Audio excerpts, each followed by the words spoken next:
Hey guys, how's it going? I'm setting up this room real quick for me and Funky, and then we are going to get started. So just a reminder, I'm not going to be answering any questions for the public right now. This is just a session between me and Funky. So if you guys want to sit in, feel free, but I'm not going to be answering any questions at this time. So let me just get this all set up. And then we should be good.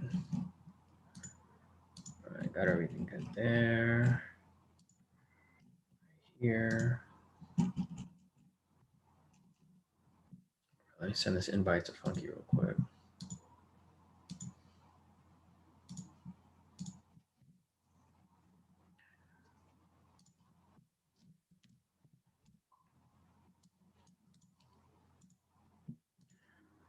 That's good. I was thinking about taking this sell right here. Trying to see where the sentiment's looking. Yeah, it's a lot of people short. I'm not going to take it. It's risky. There's way too many people short right now. I'm not going to mess with it.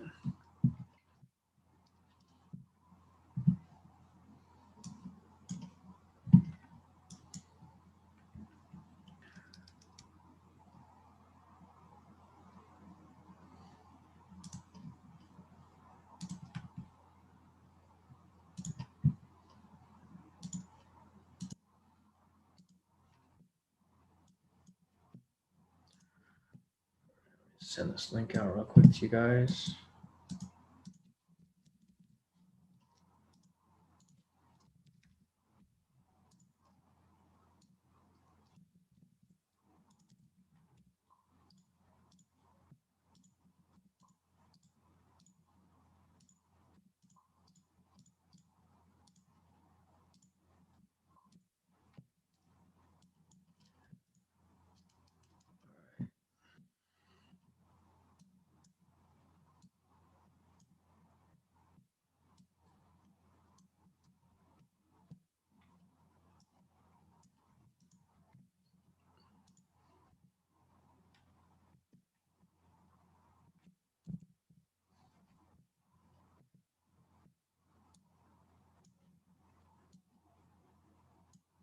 Hey, Funky, how's it going? Can you hear me? Just want to make sure. Let's see. I think you're on mute right now. Let me see if I can unmute you. Oh, okay. There we go. There you go. How's it going? I can hear you. It's going well. Actually, no, it's not. No? It's not going well. No. Let's fix that.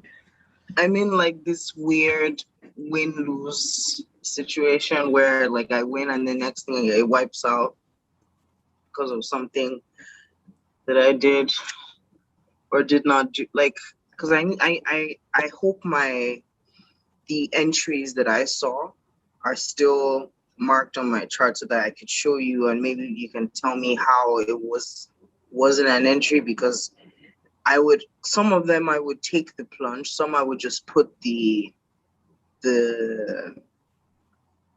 position thing just to see how it plays out. Mm-hmm. And some of them a lot of them would hit stop loss and I'm like confused. Gotcha. Okay, yeah, definitely. So do you want to share your screen or do you want me to pull it up on mine? I guess we could do both. I could share my screen now and then maybe show you what I thought that I saw. Yeah, sure, definitely. So do you know how to share your screen? There should be a green button there that says... I should know how to use. My grandmother can use Zoom. I should. Oh, she was using... yeah, because she did it last time, so it shouldn't be too difficult. Yeah. So it says I'm view. Oh yeah, share screen at the bottom. Right. Yes. Share.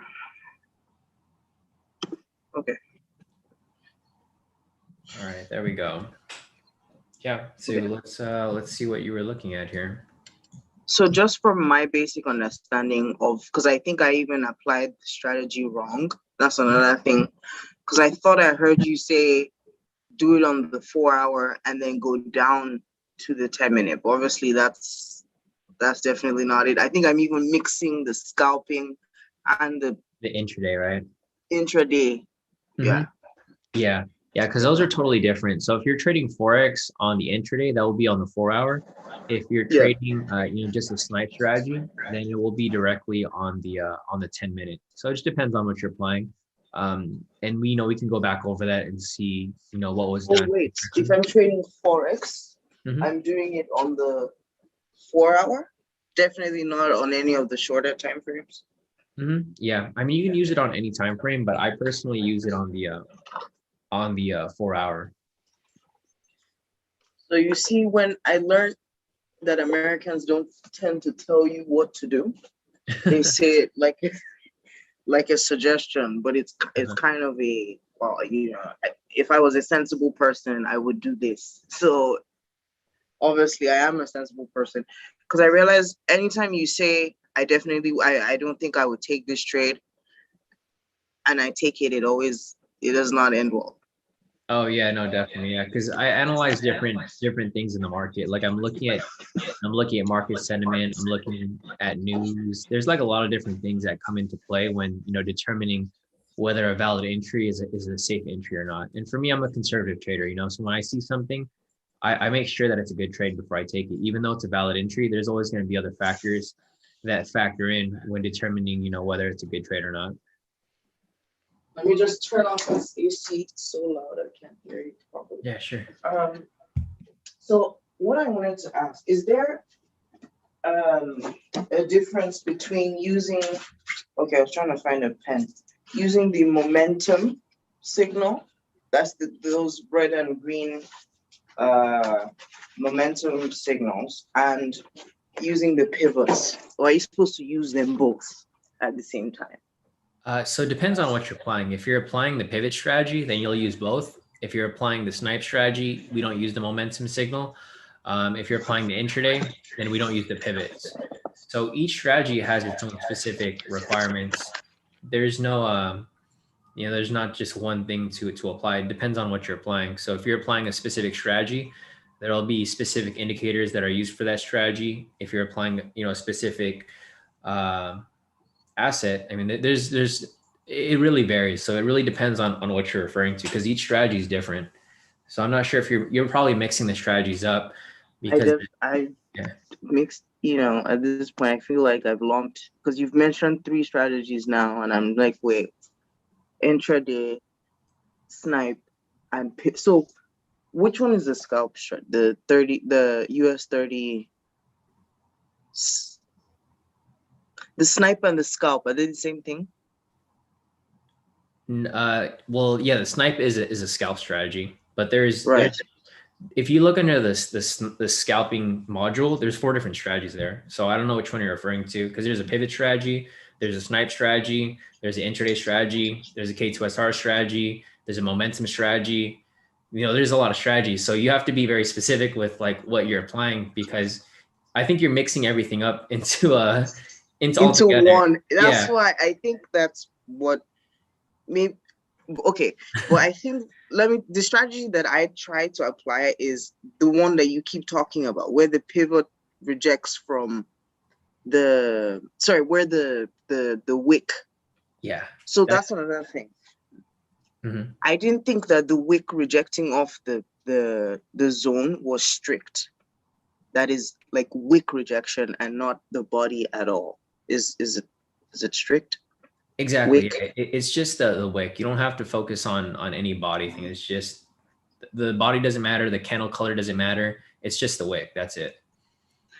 So if I don't see a wick rejection off I'm trying to find the NASDAQ, because I know that was one that I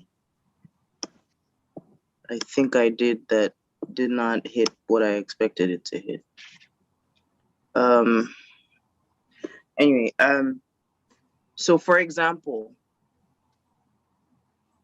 here, let me zoom in a little bit. This would not be, would this be because yes, okay, so yeah, I put the circles there because I was trying to remind myself what I thought were entries. Would the zones have changed, right?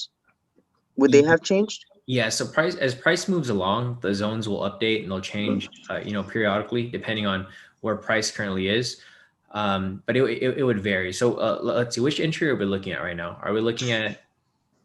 For example, I thought that I thought that I saw an entry here. I thought I saw an entry here, here where my ellipse circles are.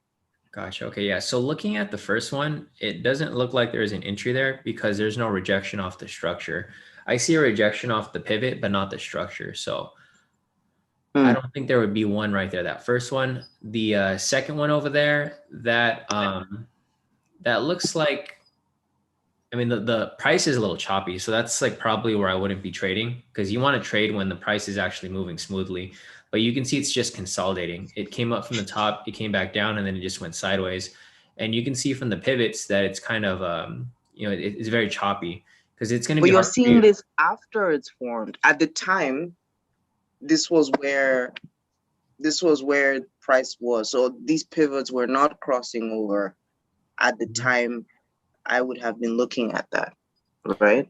Or are they crossing over enough? Are you saying that this crossover is enough to say it's crossing? Just looking at it right now, like if you were to draw a zone above it, it's just consolidating sideways. So see where that upper zone is right there, where that red candle is. So like if you draw a zone right there, I'll show you what I mean by that. So if you draw a zone with the parallel thing, the rectangle, so it'd be right there. And then just draw from that, from that little zone, just cover that zone up right there. And then that zone below, it looks like there's like a big zone right there. So I think that zone below it. Oh, right, all the way, right? Okay. Yeah, so let's rewind it so we can actually see where price was, and we'll see what you're referring to there. So let's go back to, we'll replay it to that same candle where you looked at. How do you do it? I don't know how to do it. I just know you come. Yeah, click on that right there, and then click the big candle after it. So right there. This one? Right there. Yeah, click right there.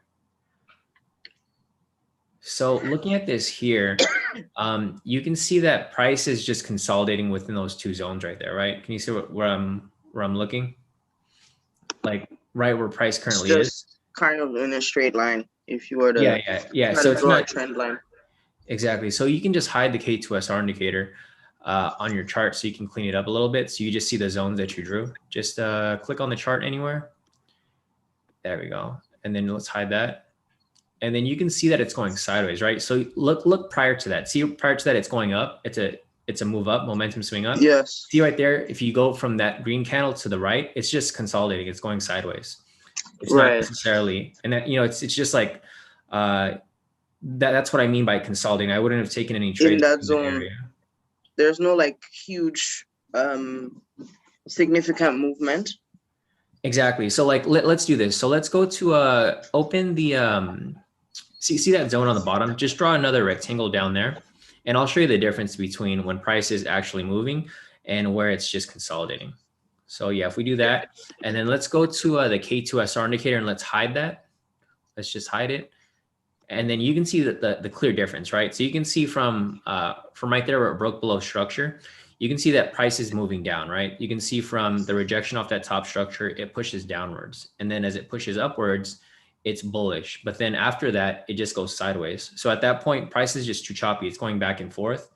And I wouldn't have taken that trade there specifically. Right. Yeah. So this is what I mean about where like other factors come into play. Like even though there's a valid entry there, you have to actually look at it to see if it's actually moving. Because if you so those are the factors that I try to catch whenever because I noticed that you do allude to a number of things. So it's not just about identifying a wick touching pivot and touching structure. It's a bit more than that. Well, apart from the sentiment, I know the sentiment is one thing that you check. Yeah. But then you said we should have a bias. Do you need a bias? So first of all, this is US 100. This is not US 30. So the scalp strategy, is it just free? It's not. I'm going to let you talk because I'm confused. No, it's fine. So what time is this your time? I'm trying to figure out what time is this like on. Let me check if I could see on my chart. Okay. So my laptop is, because I was just in Boston up until December. So my laptop right now it's 6:50. I believe that's Eastern Standard Time. Where you are. Yeah. So I'm gonna pull it up on my chart to see if I could find where because I think It's someone else, saying yeah, I think someone else sent me this chart too for 7 p.m. I think a.m. I think this let me was. check your chart real quick. And that's from this morning, right? Yes, 15th Let's see. I think I see it. at about 7 o'clock.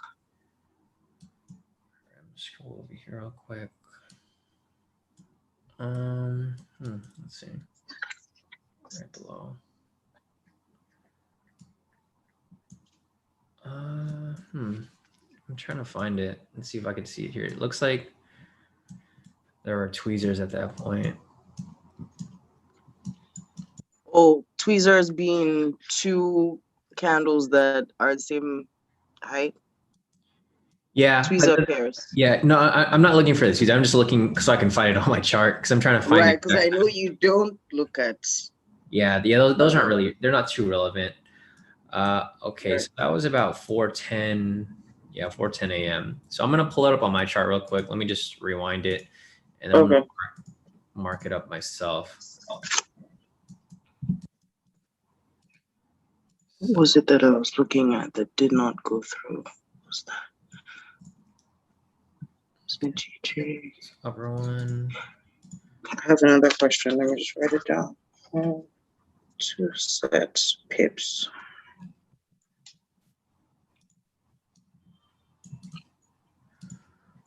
All right, so I have it marked up on my chart. Yeah, I think the main reason why I wouldn't have taken this trade was mostly because it was consolidating sideways. Because price comes down, then it comes up, so technically that would be a valid entry. See, the problem with this is that you can literally take every trade, but in reality, you're going to take every trade, right? Because if the win percentage is going to be high if you take every single trade. But because if you look prior, there's a lot of entries that happened before that. So if you look prior, there's that red, like if we go back to where you were looking, let me see. Are we at the I clicked out of it. Did I mess it up? But I think I found it. So where I was looking, right? Yeah. So I'm looking back to where you were looking. The original entry actually happened. Like it looks like you took a really late entry because if you look prior to that, there's another entry that was before that. So you see the red candle that is prior to like the first entry. So if you, right there, if you look at the red candle right there, that's the entry right there. So that's where the entry actually would have been the first one. So if you took that one right there, you would have won that trade. And you don't consider this touching the body? And this is like where you can also tell where it's choppy, right? Because there's so many entries within that point. If there's just one entry, then it's going to be a clean entry. But if you have like 4 entries right there, you don't know which one to take. You probably entered at the short end of the stick at the end of it because each trade prior to that would have been trades, and then you would have lost just that trade there. Do you get what I'm saying? Yes. So you just took I would have looked at this and felt this was touching the body and ignored it. But then isn't the body touching the structure? Yeah, but that doesn't matter. You just need the rejection. That doesn't, like, if you go back to the requirements are really simple. It's wick rejection off the pivot, wick rejection off the structure. There's nothing in the requirements that say it can't be within the structure. Okay. So I think you're thinking too much. You're just like you're putting too many things into play that are just so like if you go and replay it, so go back and replay to the candle where you're looking, it's a perfect entry right there. If you go back and just rewind it, because like I was mentioning before, like you know how I mentioned there's like if you took every single entry, there would be like you would balance out with some wins. But it seems like you just picked the bad trade. You picked the last one because there's like 4 wins before it, but you take the only trade that loses. You get what I'm saying? So if we scroll forward, okay, so like see that red candle right there? If you took that there, that would have won. That trade. So let's go forward one more candle. Let's go forward one more, and then you'll see the bullish candle. So if you were to take, yeah, see that big green right there? So if you took that red entry, you would have won that trade. And then if you took the other trade, you would have won that one too, the next green one right there. You would have won 2 trades right there. Yeah, so you would have won 2 trades there, and then you took the one that lost. Like it was just unluck, like bad luck, right? Because if you took that one right there, that would have been another full TP. And then you took the only one that lost.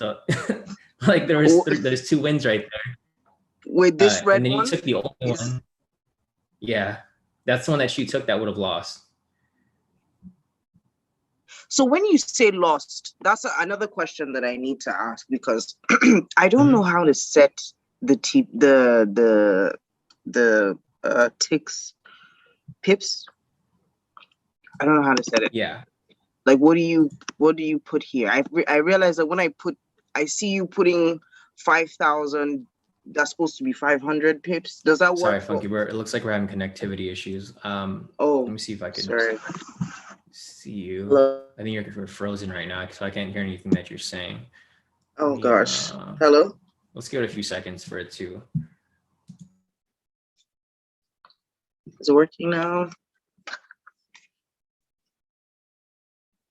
Hello?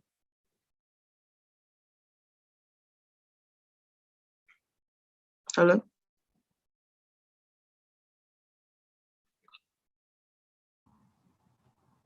Hello? Are you there? Okay, perfect. You're back. Okay, sorry. I missed what you said like the past couple minutes. So let's go back to what you were saying. Sorry. So what I was talking about, setting, I don't know how to set, like, because I see when you put in the ticks, the portion that says ticks, because I used to trade with my phone. Then when I started trading with K2, I had to obviously. Hey, Funky, I think you're frozen again. Oh my God. There we go. I think we're back. I was saying that before K2, I used to just trade with my phone, but now I'm getting used to using TradingView, and I see you edit. This is terrible. Sorry. I see you edit the pips, and I don't know what I'm doing, because sometimes when I put in, I'm trying to get 200. I see you put in 2,000, and that's supposed to be 200. But then I put that on the Forex pair, and it's like. Again. Let me give it a second to refresh. It's weird. I see you on the YouTube. You're moving on the YouTube, but you're not moving on Zoom. So I'm not sure if it's my connection or your connection.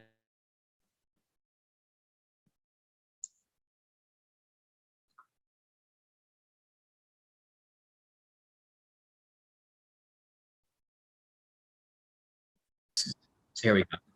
It's probably mine. I can see you on the YouTube, but you're moving on the YouTube. It's most probably my connection. It's most probably mine. But all right. What I was trying to say was the ticks, the pips, right? When I do it on the Forex pairs and I put 2,000, meaning 200, it stretches, like I can't even see where it begins and ends. It's wrong, clearly. So I just tend to do it manually and just close it before, Yeah, so with indices, they're by points. So these by points. That's why they're different from pairs, because pairs are actual pips. So they're off by like a 0. So like 200 points in like for futures, like NASDAQ or any indices, is going to be equivalent to 200 pips, or 2,000 pips in conversion from points to pips.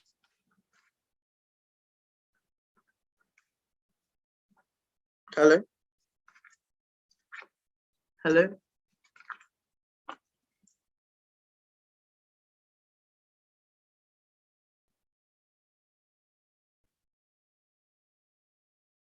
It's like it's trying to reconnect. Hey, Funky, are you still there? Okay, we're back. Okay, we're back. Okay. Did you hear what I was saying earlier with the it stopped at 200 is 2,000 or is 2,200? Yeah, I'll just explain it again. So for indices, they're measured by points. So the difference is that you just add a 0 to it. So if it's 200 points, that's going to be equivalent to 2,000 pips. So 150 points would be 1,500 pips. You kind of get the difference with that? So ticks is the same as points? Basically, yeah. Okay. Well, so it depends on, because it says ticks for Forex too. If you're looking at ticks for Forex, those are going to be pips. But which they need to have the zero, the extra 0. Exactly. For Forex, you add the extra 0. For indices, you subtract the 0, because they're like the points are just, it's worth a bigger value. So you just multiply that by 10, that becomes pips. So for the main difference is just indices versus Forex, because Forex uses pips, indices uses points. So you just add a 0 for indices, and then for Forex, you just do the same thing that you normally do, because those will be pips. So if I wanted, so my asking the computer for 2,000 ticks when I'm trading GBP JPY, that means it's giving me 200 pips. That's correct. Yes, for Forex. But for Forex, is that even realistic? Because whenever I said it, let me just do it while we're here. You can pull up GJ or something like that. Yeah. Let's pull up GJ. Second of all, I don't know why my GJ is listed, why it's all listed under crypto. Oh, never mind. Moving on. So this is GJ. Okay, for example, now I don't know if I did this on the 4-hour clock. That's why this thing is stretching out like this. Like I don't understand. Like, okay, for example, isn't this meant to be 88 pips? That's correct.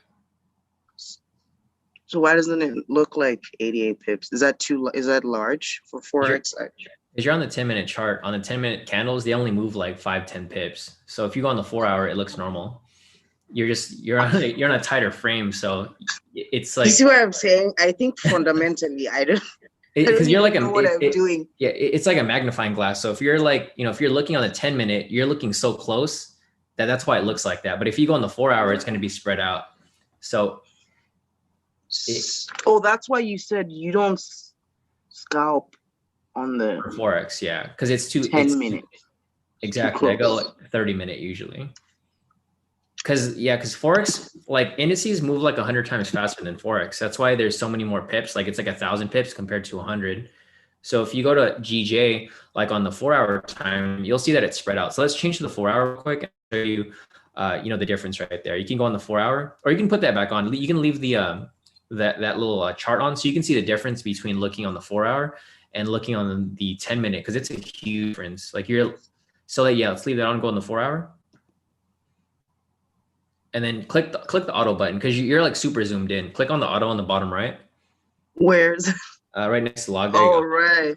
So that was another thing I was gonna ask you. Mm-hmm. Whenever you pull up a new chart and it looks like super, like you can see how do you like?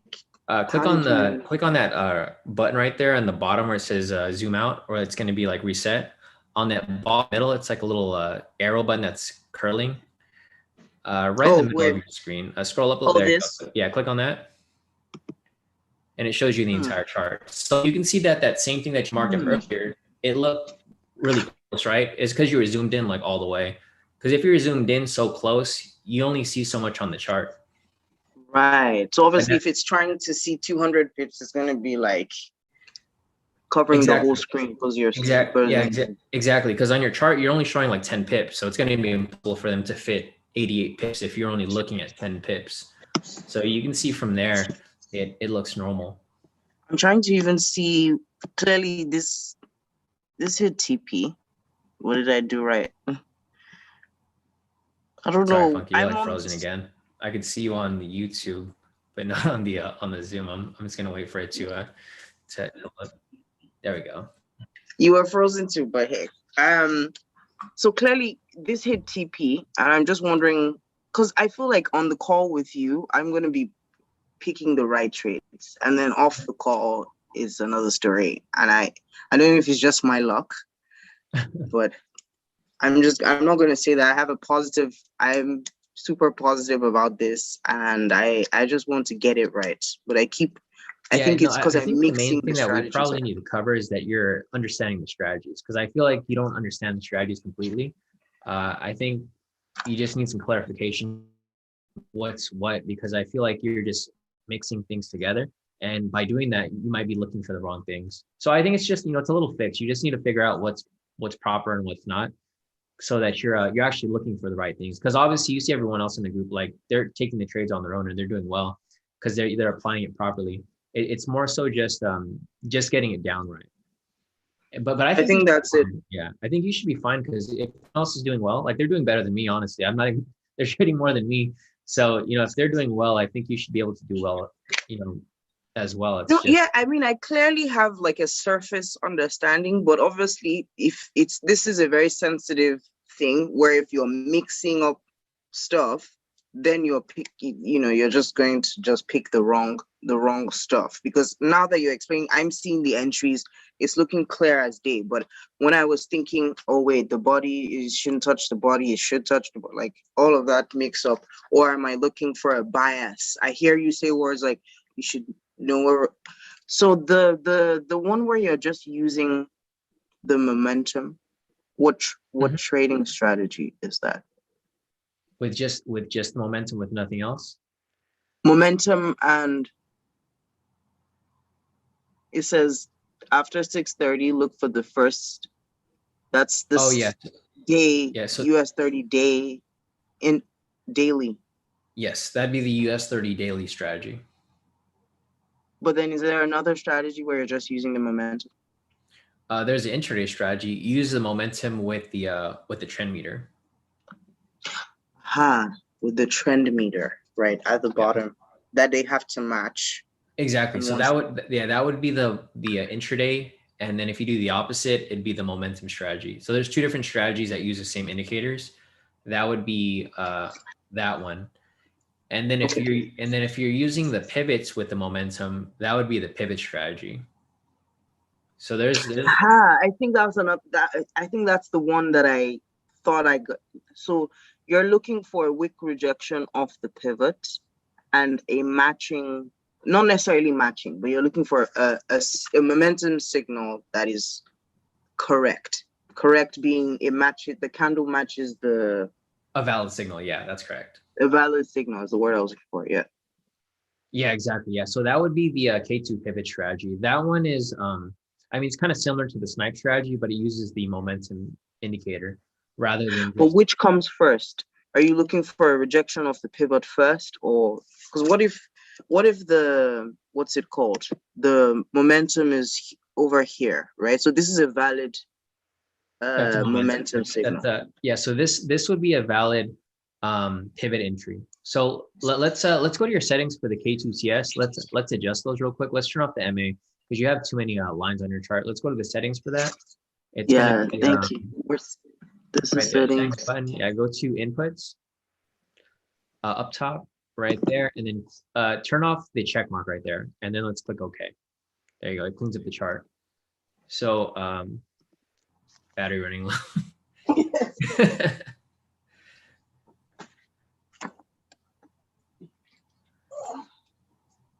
Okay, we should be good. Should we? We should be good. Hello?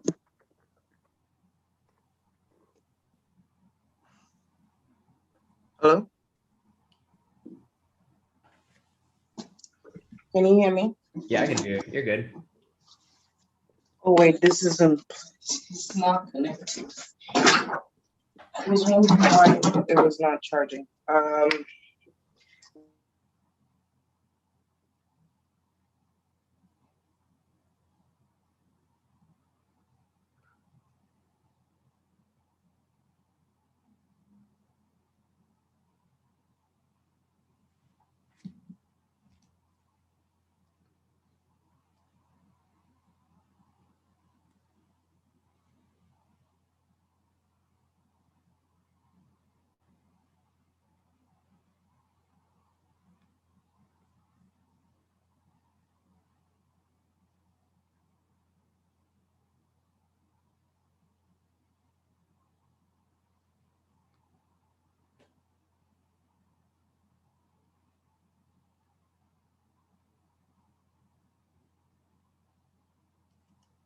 Hey, Funky, I think we might have gotten disconnected. Let me see if you're still on here. Let's see. Check the participants.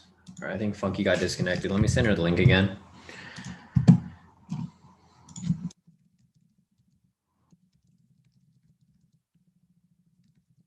Oh, here you go. You're back. Hey, Funky, you're back. Let me Okay, cool. So yeah, if you want to open up your screen again, Oh, there you go. Did your computer die on you? Well, the Wi-Fi is for a reason. Let me share my screen real quick. What I was saying was that I used to ignore those extra lines because I knew that they were not the pivots that we were supposed to be contemplating when taking a trade. I thought it was the Ichimoku cloud. I didn't know how to turn it off. So it's good that we did that. Where is my... Oh, it's over right here. Okay. So what I wanted to ask was, if the momentum is all the way over here, let's say I just woke up, I'm trying to trade now, and the market has already opened. So let's say it's the New York market, this is 9 o'clock. Market has already opened, so a bunch of stuff has happened. And then I'm here now with this momentum signal here. Let me play it back, say, I don't know, here. You can go back to that momentum signal there if you want. Just go back to that green one. Okay. Click the one after it. Which one? You can just go forward by one so that we see the actual signal that's there. So you can click that button next to speed, the one next to it. There you go. Oh, this one? The one next on the right, just click it once. This one? No, on the other side, right there. There you go. Okay, so that just plays the very next candle. Okay. Yeah, so you can probably go back to the go back to where the entry started. So you can click on the sorry, it's the button right next to the bars. So the middle one right there. Oh yeah, that one right there. Sorry, yeah, that jump to, and then click on that red one. So it just goes back to the entry point. There we go. But this is like one thing that I should like recommend too before we go over this, because is this the strategy that you want to apply? Because if you're learning this, it's going to confuse you with the snipe strategy. So I think you should figure out what you want to trade, and we'll just don't because you're trying to learn too many things at once. I thought we were supposed to, I thought that like we were supposed to learn all of them. No. Well, there's options for you. So like there's a lot of options for you to choose from, and they're kind of all the same strategy. There's just different entry points. So depending on what you want to learn, you should probably just pick one and then we can focus on that. Because the thing is, if I'm teaching you the pivot strategy here, you're going to be confused when you go from this to the snipe because they're totally different strategies. So we can go over this, but But the snipe uses pivot, does it not? It uses the pivots as part of. It uses the pivots, but it's a totally different strategy. Like for the pivot strategy, we don't use the zones. So right now you're looking at the zones and you're looking. So you're kind of you're mixing a lot of strategies together. I just want the snipe. I want so another thing I wanted to ask, because that was another thing that confused me. I used to see you click, and I didn't understand what lines you were joining together to form the zones. But when I asked my grandma, she said, if they're close together, even if there's like 4 or 5, you just make all of them one zone.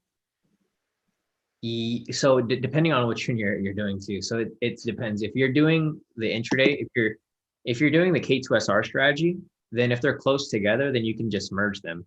But if you're using the snipe strategy, you're going to do them separately because they're each zone is important. Wow. Because they're totally different time frames. Like if you're trading the K2SR strategy on the 4 hour, the 4 hour is way different from the 10-minute.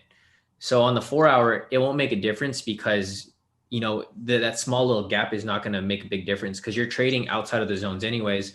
But if you're applying the snipe strategy, it's important because that little area where there's no zone, that can be the difference between a zone rejection or no zone rejection.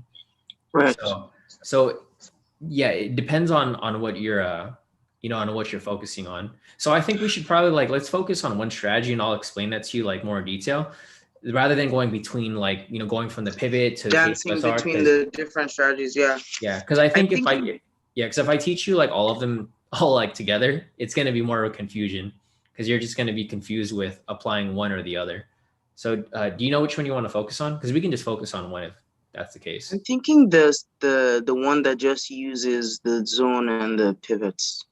Okay, perfect. It's just I'm wondering would I confuse myself later when you're not there in terms of like what you just described, the difference between, anyway, you already told me that how do I know? Because I wrote down, one of the questions I wrote down was, how do I know what hour clock to be on? What was that? That Sorry, makes sense. you kind of froze for a second. What was that again? Sorry, I was asking what clock should I be on if I'm sticking with the snipe, and the snipe works for everything, right? Yeah, works for everything. Snipe works for everything. Yeah, so it doesn't necessarily matter like what time you're on, but the times that you should be focused around would be New York Session Open, or not New York Session Open, but the New York Stock Exchange Open, which is 6:30 a.m. Pacific Standard Time, or now we're in Pacific Daylight Savings Time from today. So you can change your clock to my clock if you want. It's going to be -8, which would be Los Angeles time, because that'd probably be the easiest time for you. Or you're on the East Coast, right? So if you're on the East Coast, you can do that too. I'm in Nigeria, so You're not. Oh, okay, because like your grandma said she was like. I was in Boston, but I will be moving to the UK, so it's not even gonna matter. Oh, I'm okay, definitely so not in American time. Gotcha. Okay, so way different time zones for you. So I think you should probably use my time zone, because I think that's probably going to be the best. So that's New York. It's Los Angeles, so it would be -8. Why did I think you were in New York? Yeah, I'm in California, so I'm over here in LA. So you can do oh yeah, -7 right there, Los Angeles. There we go. So the main thing that you'll really be looking for is just the New York Stock Exchange Open, which would be 6:30 a.m. That's the main, because that's usually where price gets manipulated a bit. That, and then sometimes on London Open, which would be midnight, my time. Okay. So around those times, that's usually where the risky trades start to appear, because there's a lot of there's like a burst of volatility during that time, and then price will either correct back to where it was initially, or it'll continue pushing in that direction. So those are just the main times. Otherwise, you're pretty much fine. You don't have to really worry about time that much. It would just so be. What I meant was, what hour clock should, like, for example, we're looking at GJ. Mm-hmm. Using the snipe strategy, I should be using the snipe strategy only on the 4 hour. Well, it depends on what you're applying, because it works on all time frames. So whatever you like to apply, because like for me, I scalp on the 10-minute, but you'll see people in the chat, they snipe on the 8-minute. 1 minute, yeah. So it just depends on like you personally, because like you shouldn't try to force, a strategy on yourself. Figure out like what you like. Like if the 10-minute moves too fast, then you can go on the 15-minute. If the 15-minute is still too fast, you can go on the 30-minute. It's really up to you, because it works on all time frames. It's just, you got to know what your trading style is, because like. And then the pips, then the number of pips would change if I'm going towards a smaller time frame for a Forex pair, right? Exactly. You said it only moves 5-10, like. Exactly. Yeah. Like each time frame is going to be different, but it's easy for you to measure it, because you're just going to measure it to like the middle of the pivot. So if you like just take that measuring tool, like say for example, that's like, what I need to learn, because I don't know what that means. Middle of the I heard the last swing low, swing high. Like what is all that stuff? So let's move your measure tool, because you already have a long tool right there. So let's just move that long tool to that most recent candle. This long. Yeah, let's just drag it to like where that entry would be, because that would technically be an entry right there off that most recent candle. So we'll bring it over to that green candle right there, just at the close of it, so you can see where the entry point is. You can try, let's turn off your K2SR, because it takes up too much space on your chart. So let's turn that off. There we go. And then we'll move your, let's close your watch list so you have more space on your chart. I feel like you have a lot of stuff open right now. So let's click on the that little blue button next to it. My mind, I'm like, I need it all. I need to have it all. Okay. There, so we have a bigger chart now. Okay, so let's try zooming in a little bit, just so you can see a little closer.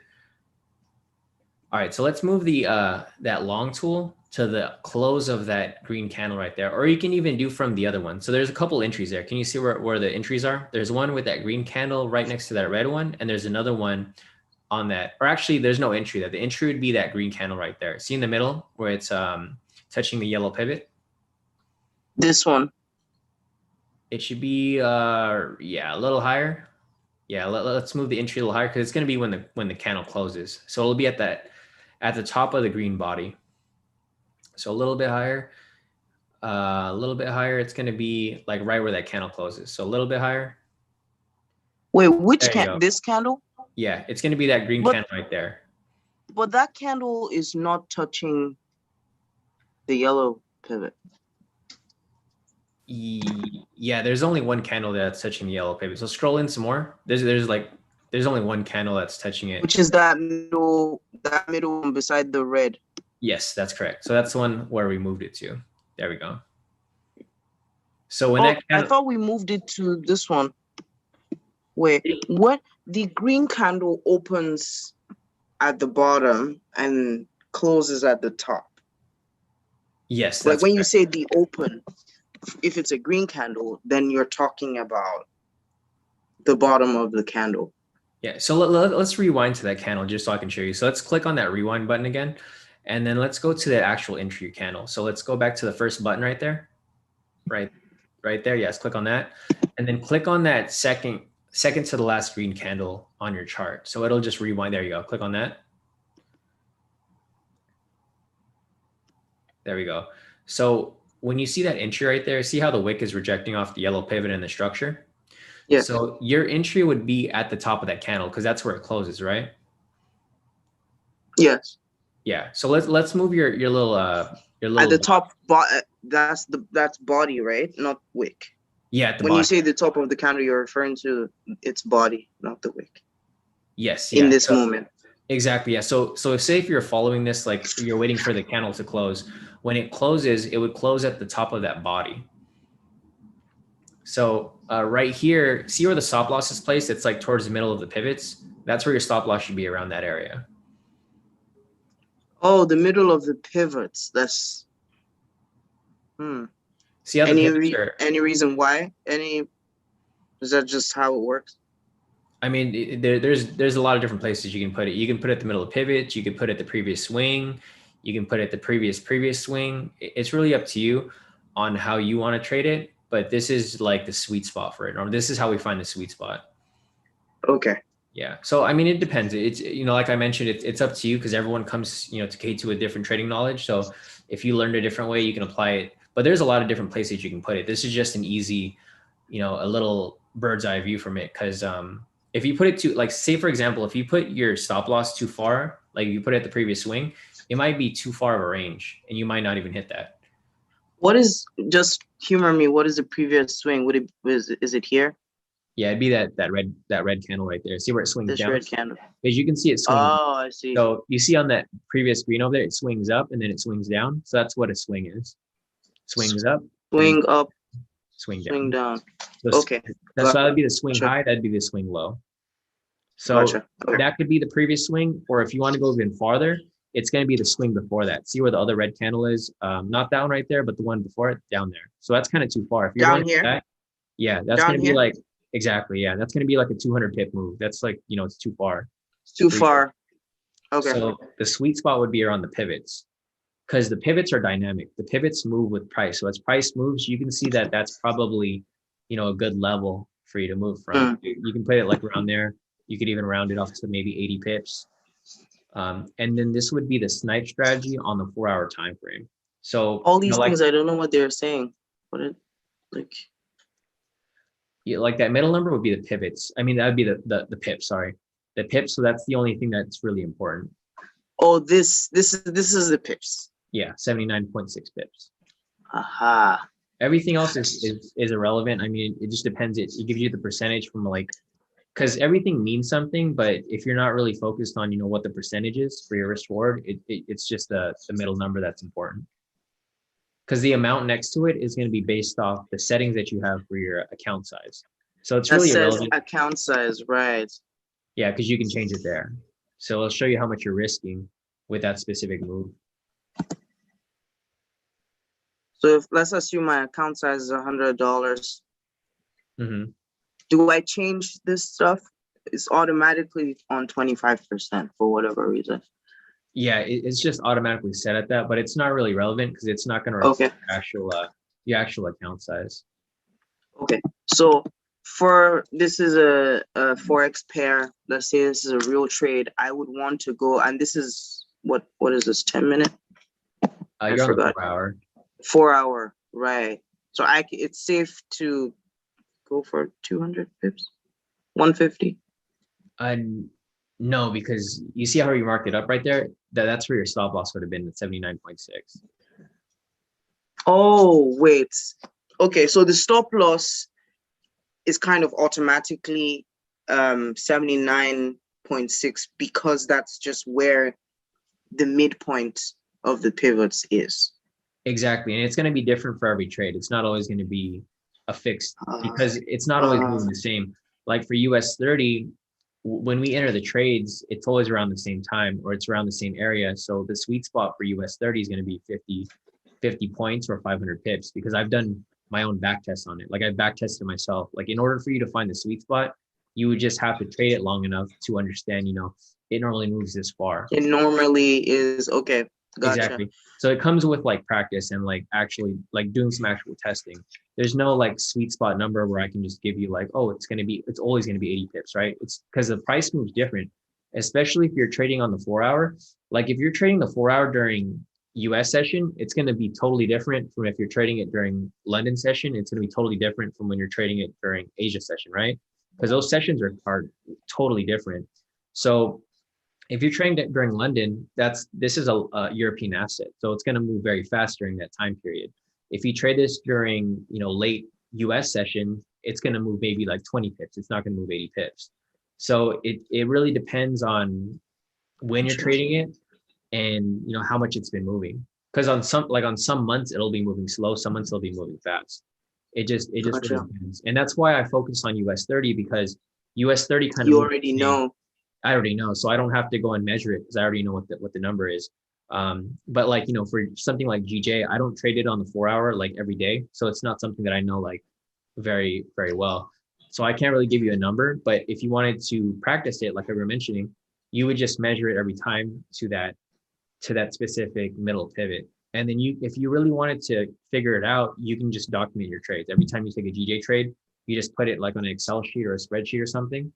And then, every time you take a trade, you'll see where your stop loss is. If it's normally around 50 pips, then maybe that's a sweet spot. If it's normally around 80 pips, maybe that's a sweet spot. And that's kind of how you figure out what the sweet spot would be.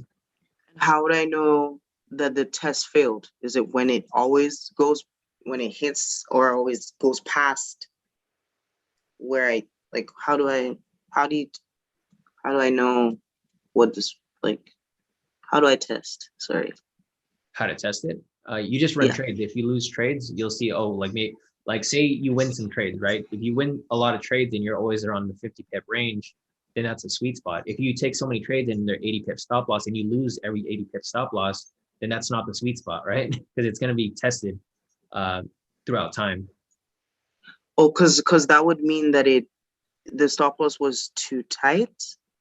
Exactly, yeah, and that's how you test things, because you would document your trades and then you can see what's winning and what's losing, and then that's how you can decipher what's going on with these losses. What can I do different with these losses to make them winners? And then if you look like maybe the stop loss is too wide, then that's probably going to be the issue. You're probably like, okay, my stop loss is probably way too far out. I probably have to make it a little bit tighter. And that's where you figure out what the sweet spot is, because you just tighten it closer and closer. So you have wins that are like maybe 50 pips. You have losses that are 80 pips, maybe moving closer to 70 pips. If you still have the same issue, win rate's still low, make that maybe a little bit closer to 60 pips, and then closer and closer and closer until you find the actual sweet spot. But I'm just wondering, we're talking about stop loss. Stop loss is used when you're hoping the trade does not reverse, but in case it does, hey, I don't want to lose too much, stop me out at this price. What about the TP? Does it have its own pivot guidance? I'm guessing it doesn't. It doesn't. Well, How do you know? Well, we always trade for a 1-to-1. It doesn't really matter because so here's a problem with a lot of traders. With a lot of traders, they're more focused on getting the big wins, right? They're not focused on winning.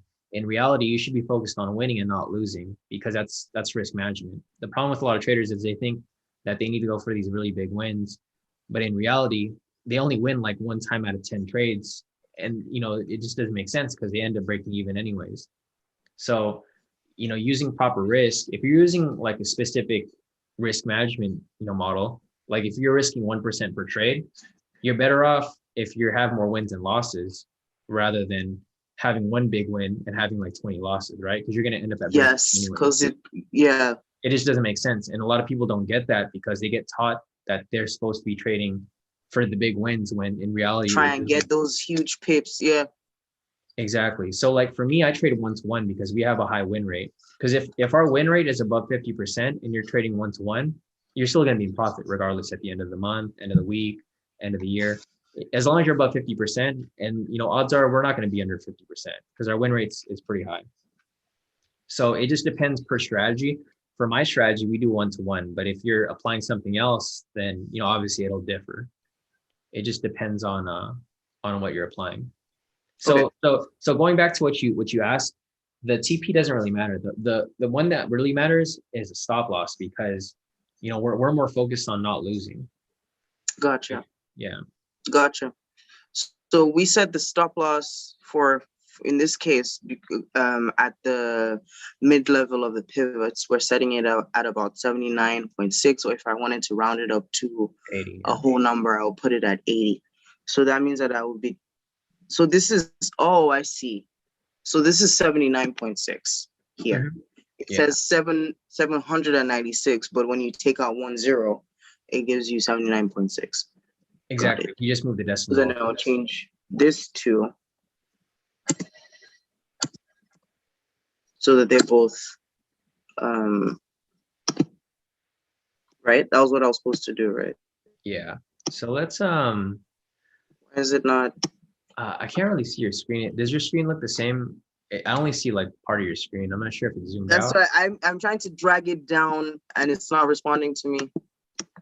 Okay, because I see I see your screen, but it's zoomed in very close. Yes, I'm trying to also figure out what's going on. I'm trying to drag it down so we even get to where we can see some candles. It's not responding. I don't know what to do. I think your zoom is it looks like your window. Wait, let's go to the top. Like my entire window is zoomed. Okay, yes. Yeah. That's true. There we go. Okay, yeah, there we go. Okay, so yeah. So if you want to let that trade run and see if it plays out, you can try it out. Just let it go forward, and then see if it works.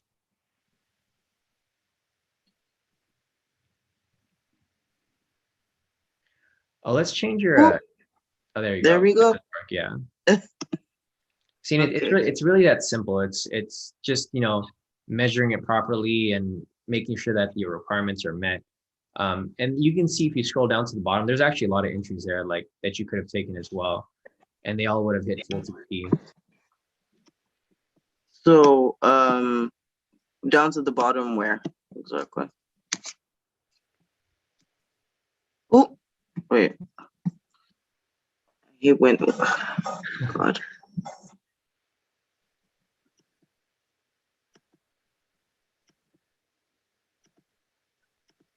I don't even think this is the right thing to be clicking.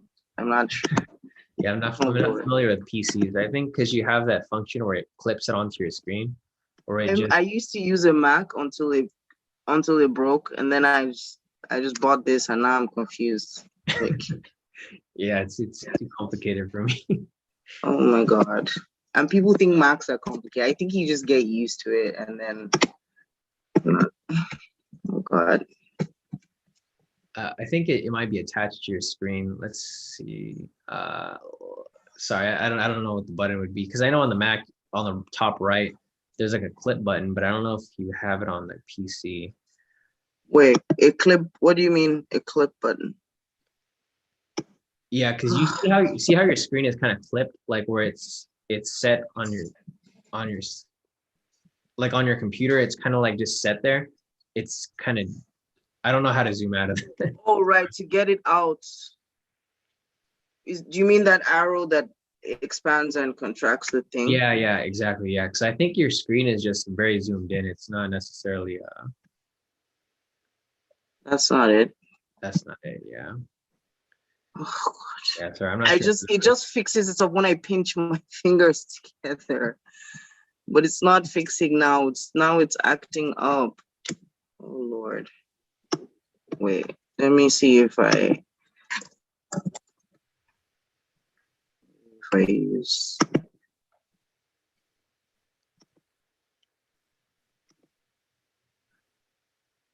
Let's see if I duplicate the tab, if that would do anything.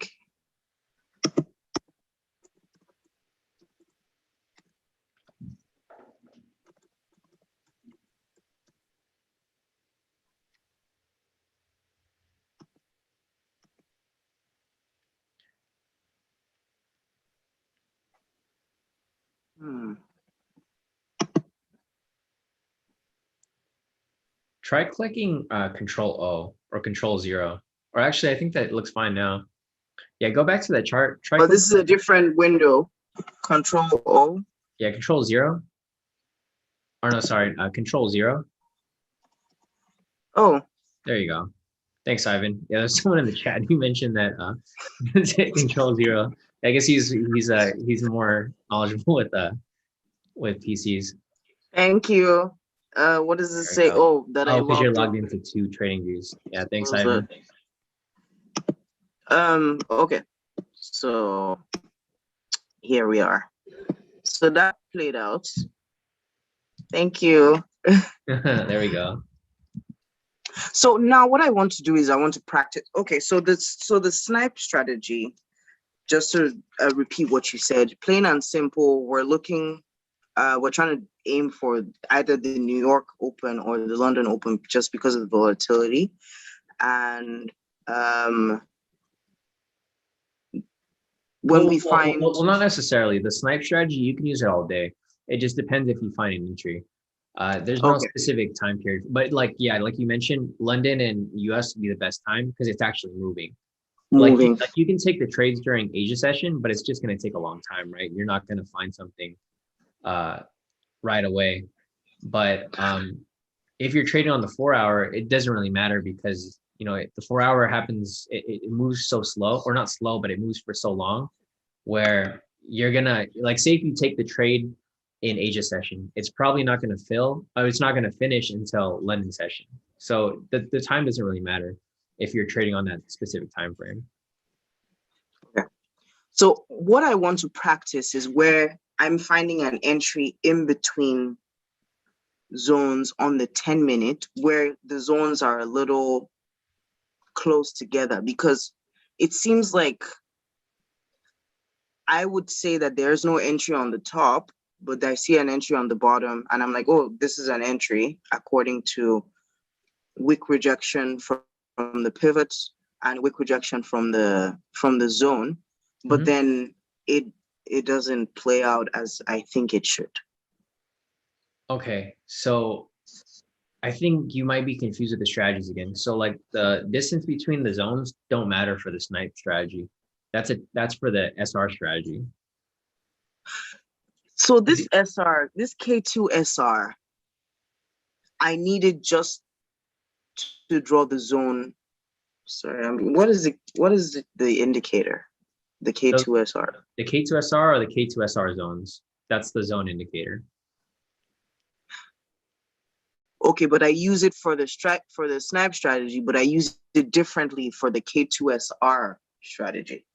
Yeah, K2 SR strategy is where you trade from zone to zone. So that's where it matters how far the zones are. For the snipe strategy, it doesn't matter because you're just looking for the rejection. You don't care how far is it from each other.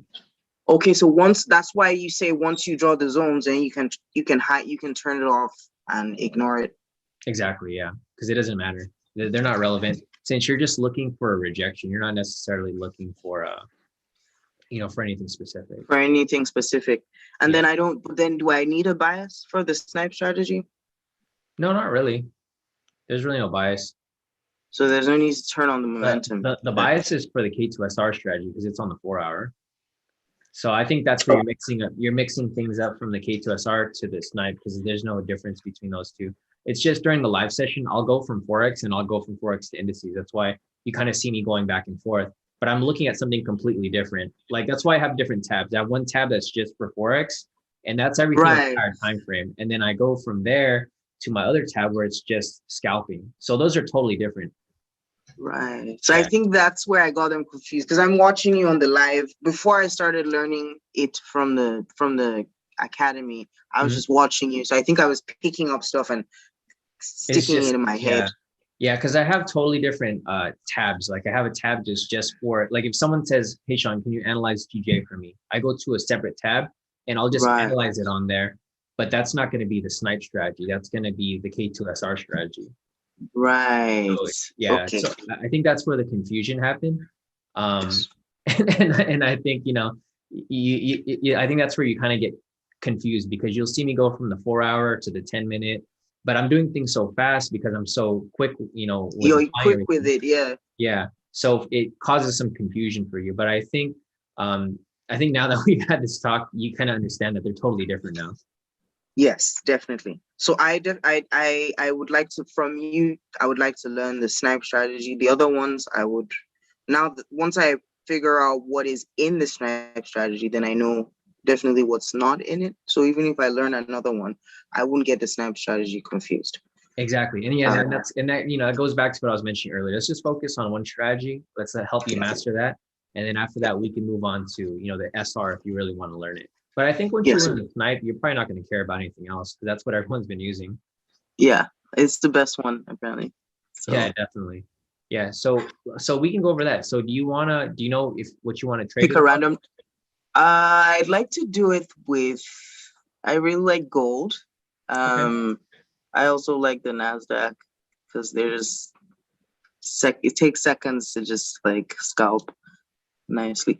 It's just like I want to do a trade that I'm confident enough to let it run to TP, because I just get scared. Once I see blue, I just close it.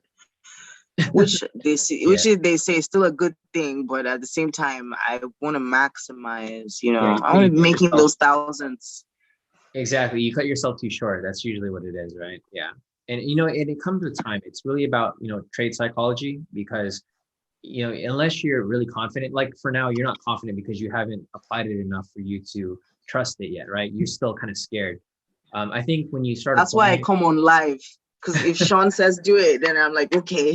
Then yeah, Shawn's like, you guys, I think I'm gonna exit early. I exited yeah, exactly, yeah. Like today, it's the market has been kind of choppy, but for me, choppy. I trade very careful. So like when I take a trade, I almost know it's going to hit. Like I'm not going to take a trade where it's a maybe. I only take it if I'm, for sure. Yeah, I but noticed that. yeah, yeah, no, definitely. And it's better to do it that way, because like I mentioned, you should be more focused about maximizing your wins and minimizing and eliminating losses. Because even if you make a few dollars a day, if you don't have any losses, it'll add up over time. Oh yeah. That's really what it is. I mean, with K2, I'm just gonna say I grew, because whenever people ask, well, can I trade US 30 on a small account? I always stop myself from saying anything, because I do want to say yes, because in fact Because you yeah, can. you can. Very dangerous though.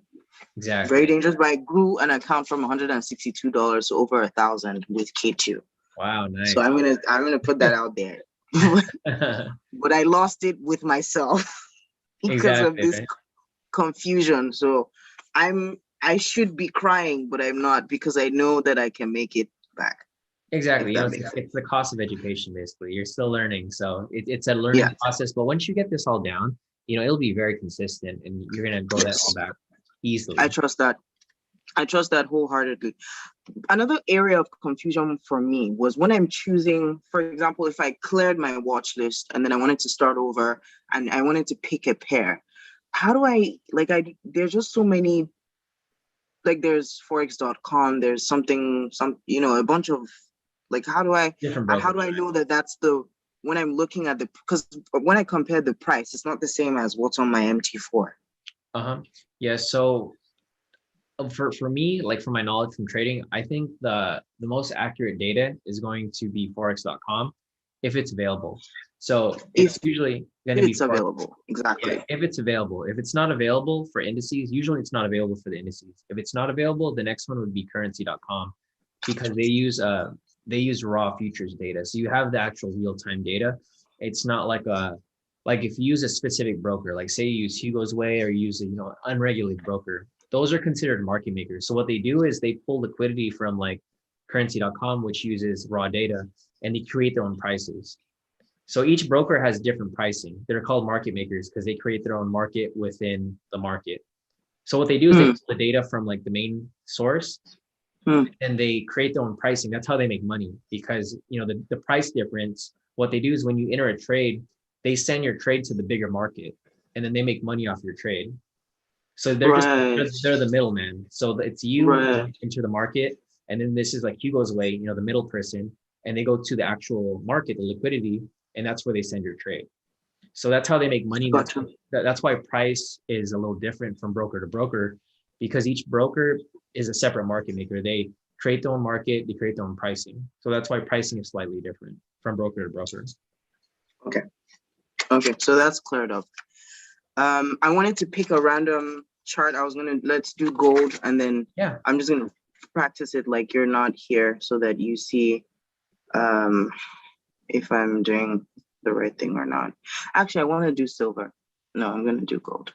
Let's just do gold because I really want to know what gold is doing. Okay, so I'm gonna clear my chart.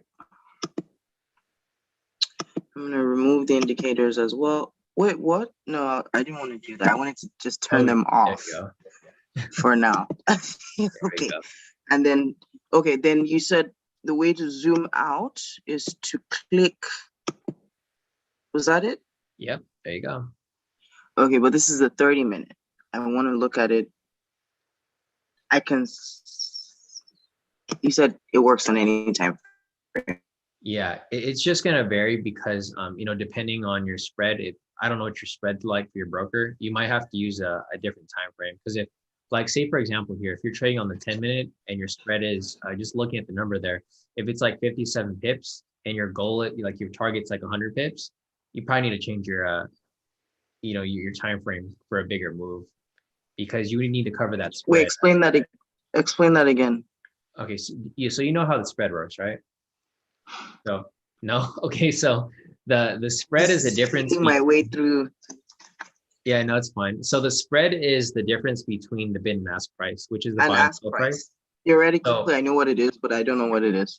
Yeah, so the problem with the spread is if you're trading on the 10-minute and say your spread is 60 pips, right? Because you can see right there on the chart, it's changing, but it says like 60, it's around 60. So if your spread is 60 and your target is 10 pips, you have to make 70 pips to win. Do you get what I'm saying? So it would make. Wait, so this number is the spread. You have to cover it. You have to cover that before you make any profit, because you start off in the negative. Yes, I noticed that. Right. So the spread is changing. So it's by the moment. Yes, that's correct. So that's why. Well, here, let's do this. Let's look for an entry here, and then we'll see. Because so if you find an entry where your target is less than the spread, it's going to be like virtually impossible for you to make any profit. Yeah. Okay, so this is the 10-minute. I'm going to quickly mark my zones around the areas that matter for now.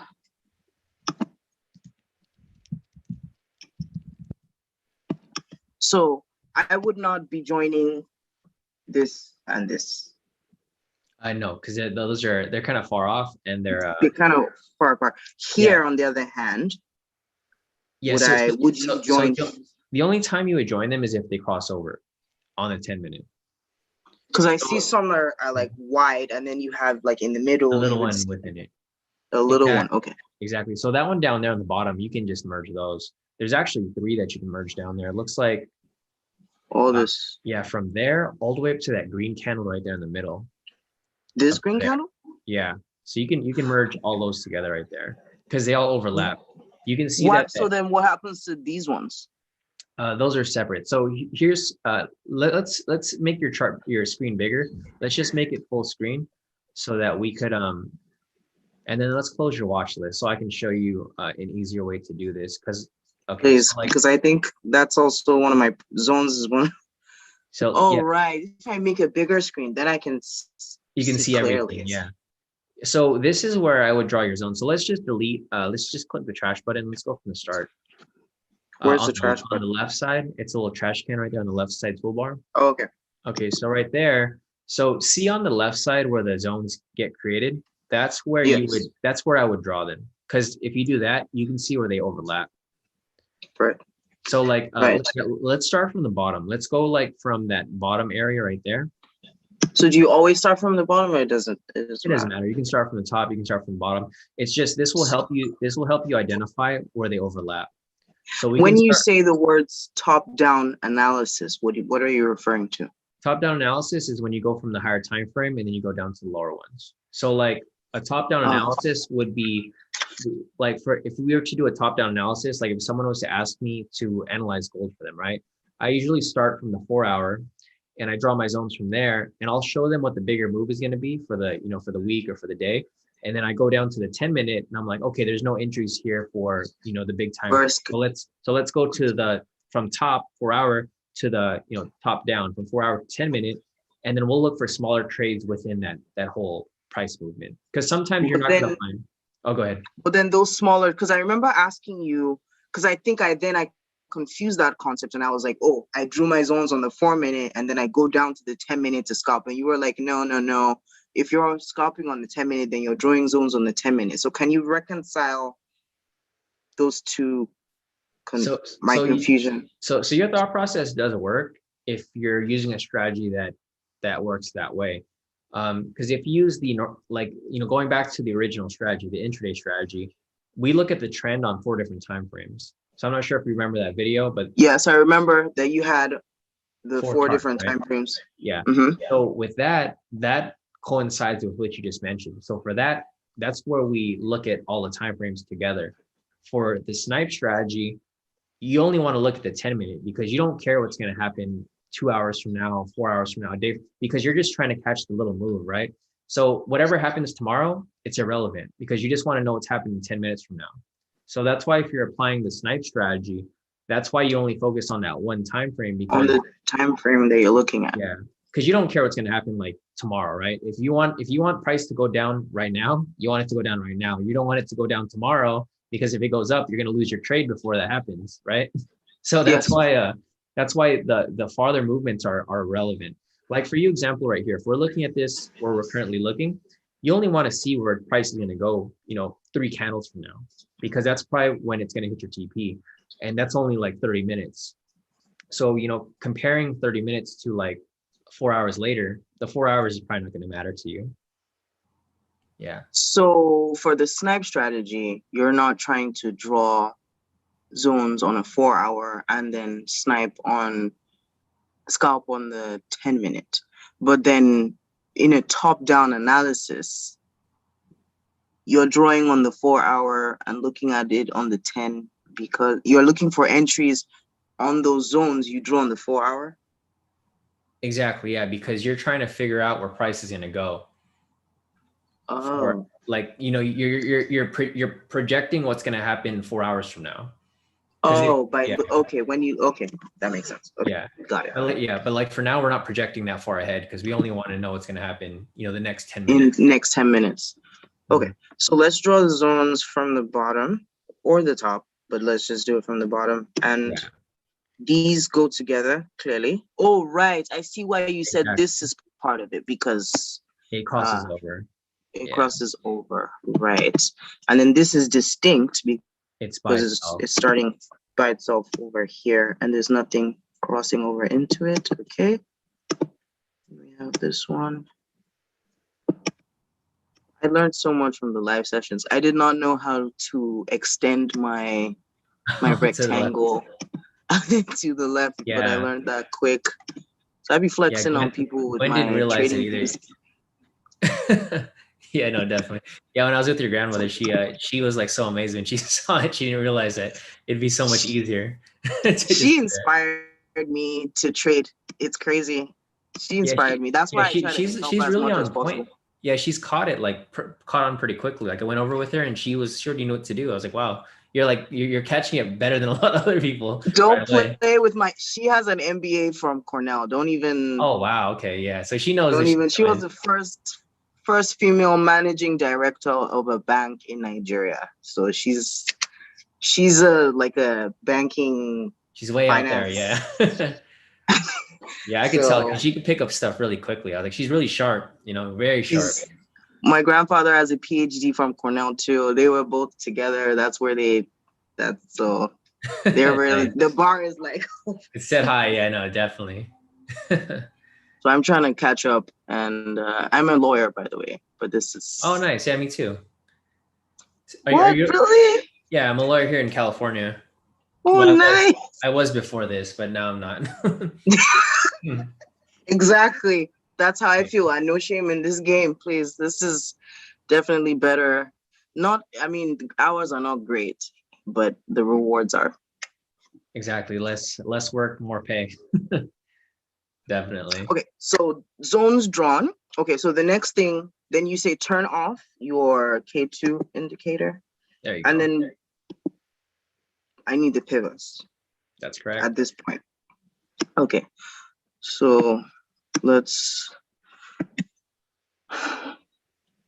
Okay, so this is an example of what I'm. Is this an entry? The green candle would be an entry. The green one right next to it. So that red. So why not? This is an entry. Apparently. That is an entry, but it happened during the swap spread. So do you know when the swap spread happens? So you hear you talk. I see the notification. I don't even know what it means, because it's like, what do you want me to do? Close my trade in a loss because of the 25 cents they're gonna, like, what am I supposed to do at that point? Yeah, no. So the warning is if you're in profit. If you're in a loss, you just hold on to it because you get charged I mean, for you it's 25 cents because you're trading like a small lot size. But if you're trading a big lot size, that's gonna be $100, you know. So that's a big difference. You're not gonna throw away $100 just to hold on to the trade, right? Oh, so these are big people problems. It's not okay, but I still need to know just in case, because I'm gonna get there. Yeah, no, definitely. So if I was in a profit, I would just close it in profit. So here's the thing. Like, you see how your swaps, you see how your spread is 57? Yes, 57. So during the swap spread, it goes up to like 500. So you're gonna get kicked out of the trade anyways. So that's why you're supposed to get out of it, because during that time, during the swap spread, the market's closed, so there's no volatility. So it's impossible for you to get in and out. So if you're holding on to a trade and your stop loss is within that, within that area where the spread spreads to, you get automatically kicked anyway. So you lose the trade, plus you get charged a fee. So that's why you're supposed to close out of it. It's not really a big person problem. It's more of a smart problem, right? Use your logic to get out of the trade, because if the spread is too wide, like for example, if you're scalping, your stop loss isn't going to be super wide, right? It's going to be like 100 pips. If the spread goes past 100 pips, you're going to get kicked out of that trade regardless. So it's better for you to not trade during that time and wait for it to reopen, rather than, risk taking that big loss, because you're going to remove your stop loss. If it's so that becomes a risk too, because if you remove your stop loss and say the spread gets very wide, and you say you don't have enough money in your account, right? Say you have like $100 account. If you don't have enough money to cover the margin, to cover, what your loss is, they're going to kick you out anyways. So it's a lose for you. So you have to be cognizant of time, because, depending on your account size, if you can handle the risk during that time period, it's fine. But most people can't, unless you have like, a big account, you're probably not going to be able to cover that spread. I think I just live on the edge, because I'm like, I made the money from the market, might as well. But okay. What time is 3:30? So for Forex, it's going to be. Sorry, I haven't really, because during that time I usually don't even have trades open. Let me check the time. Right. I think it's like from 2 to 4. Let's see. It is Eastern Standard Time.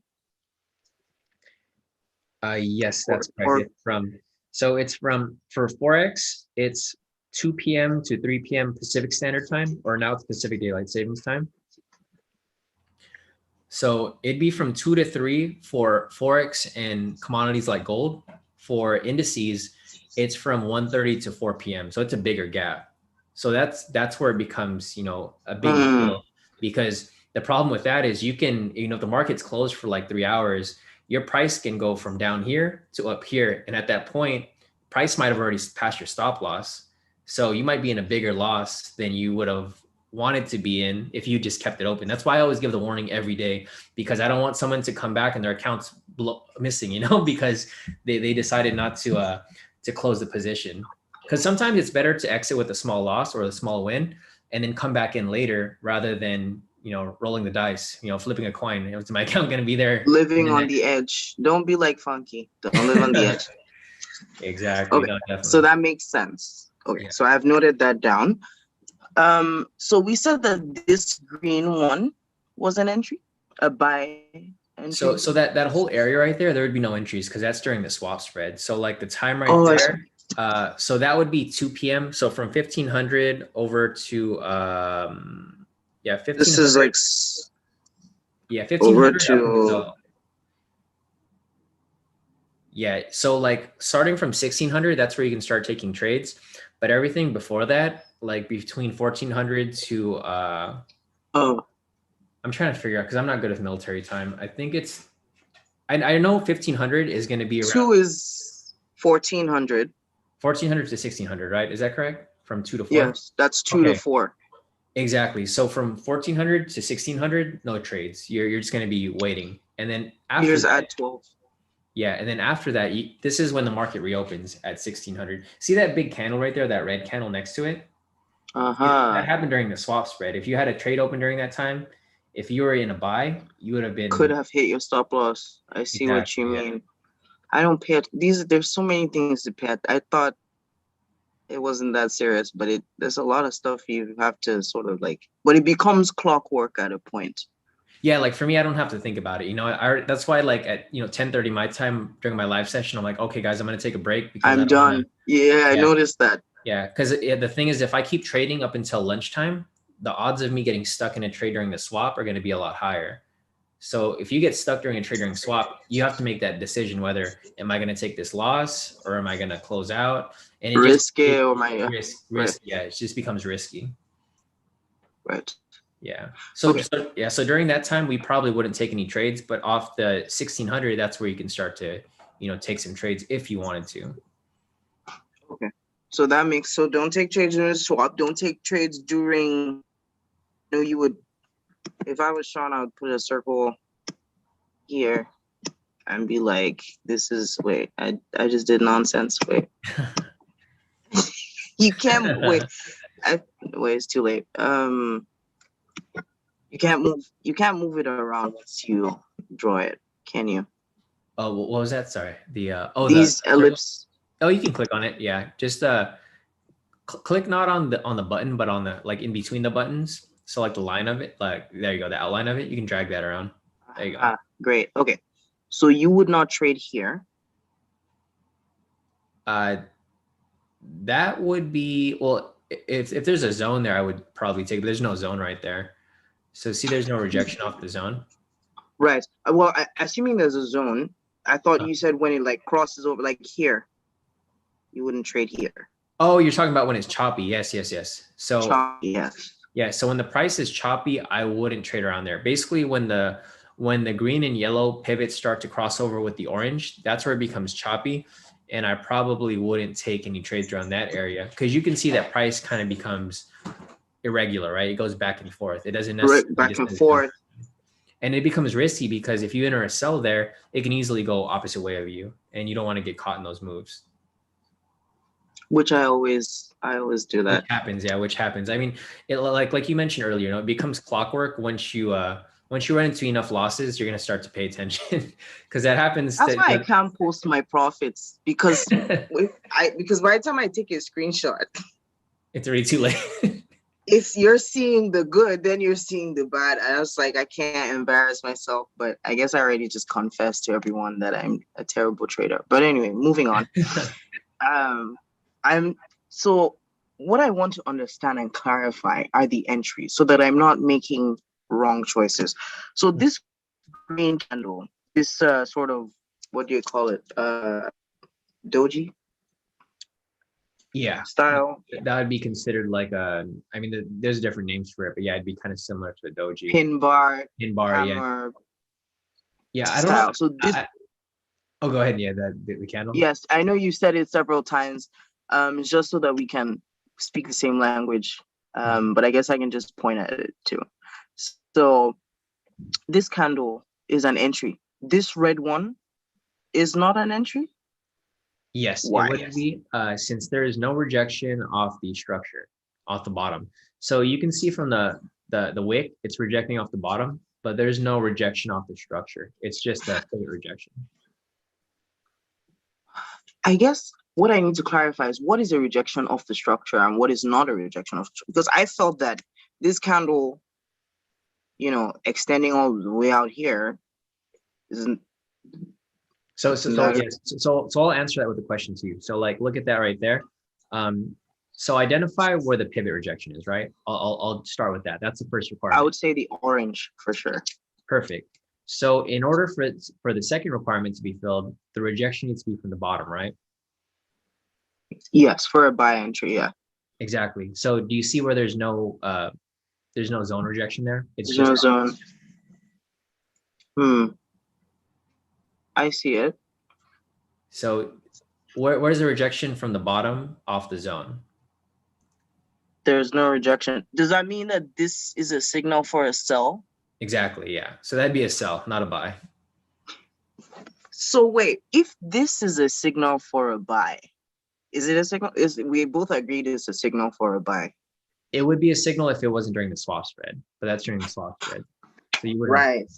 Okay, so that's kind of like an invalid signal just because it happened during the buy. So it does not fulfill our rules because it's during the, or rather, we're not trying to apply our rules here because it's during.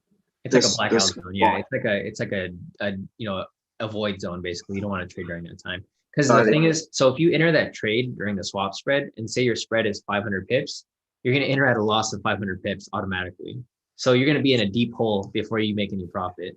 Because if I had taken that, if I had said to myself, oh, that's a buy entry, and you didn't think about the time and you just entered, that would have just definitely, I would not have ended well.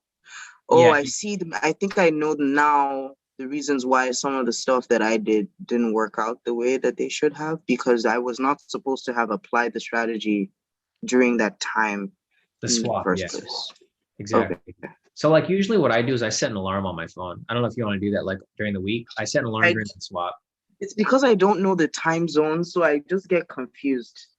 Mm-hmm. Like right now it's I guess I change. Okay, I changed it on my trading view. So right now it's 5:08 in Los Angeles. Yeah, PM. In your time zone. Yeah, so the swap spread was about 3 hours ago. From 3 hours ago. It's 1:08 a.m. right now.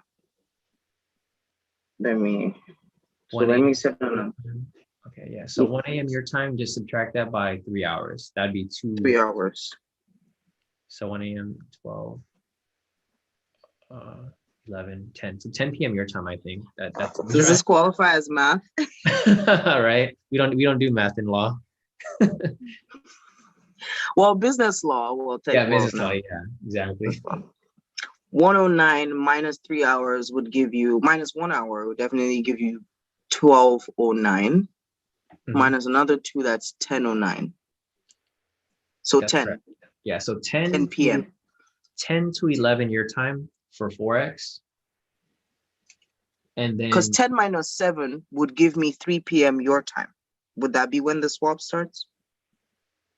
Swap starts at 2 p.m. So my time.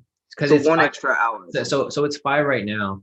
If you subtract it by 3 hours, that'd be 2 p.m. my time.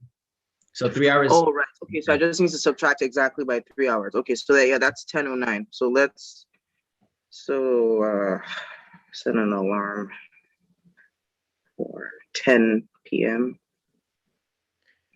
Yeah, or you can just set the alarm because I don't know if you said you like to trade the NASDAQ, so you should probably just incorporate the Shawn, at this point, I think it's because I'm like, it's like going to first year of college where you actually don't, you know, you had to pick something to apply, but then you go from a psych major to, I don't know, literature.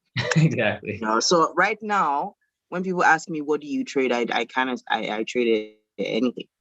Anything, right? If the strategy shows up there, I'm gonna trade it. Like I can't be picky right now. I just trade anything. And then when you say the time, I'm up at, this is 1 o'clock in the morning.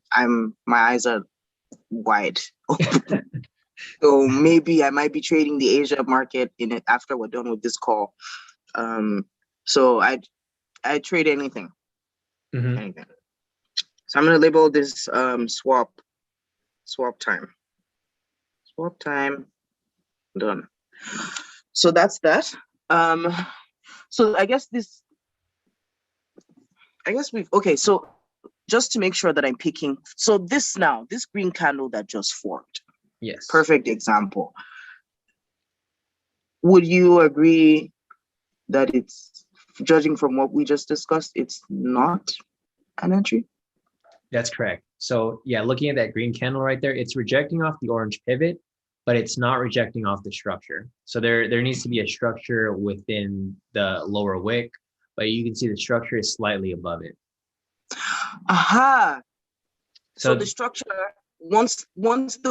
so if it was like, say, so this is rejecting off the structure. Exactly. Yes. Because the wick is like pushing. It's like pushing away from the structure. So the structure isn't necessarily like the whole thick part. It's the beginning.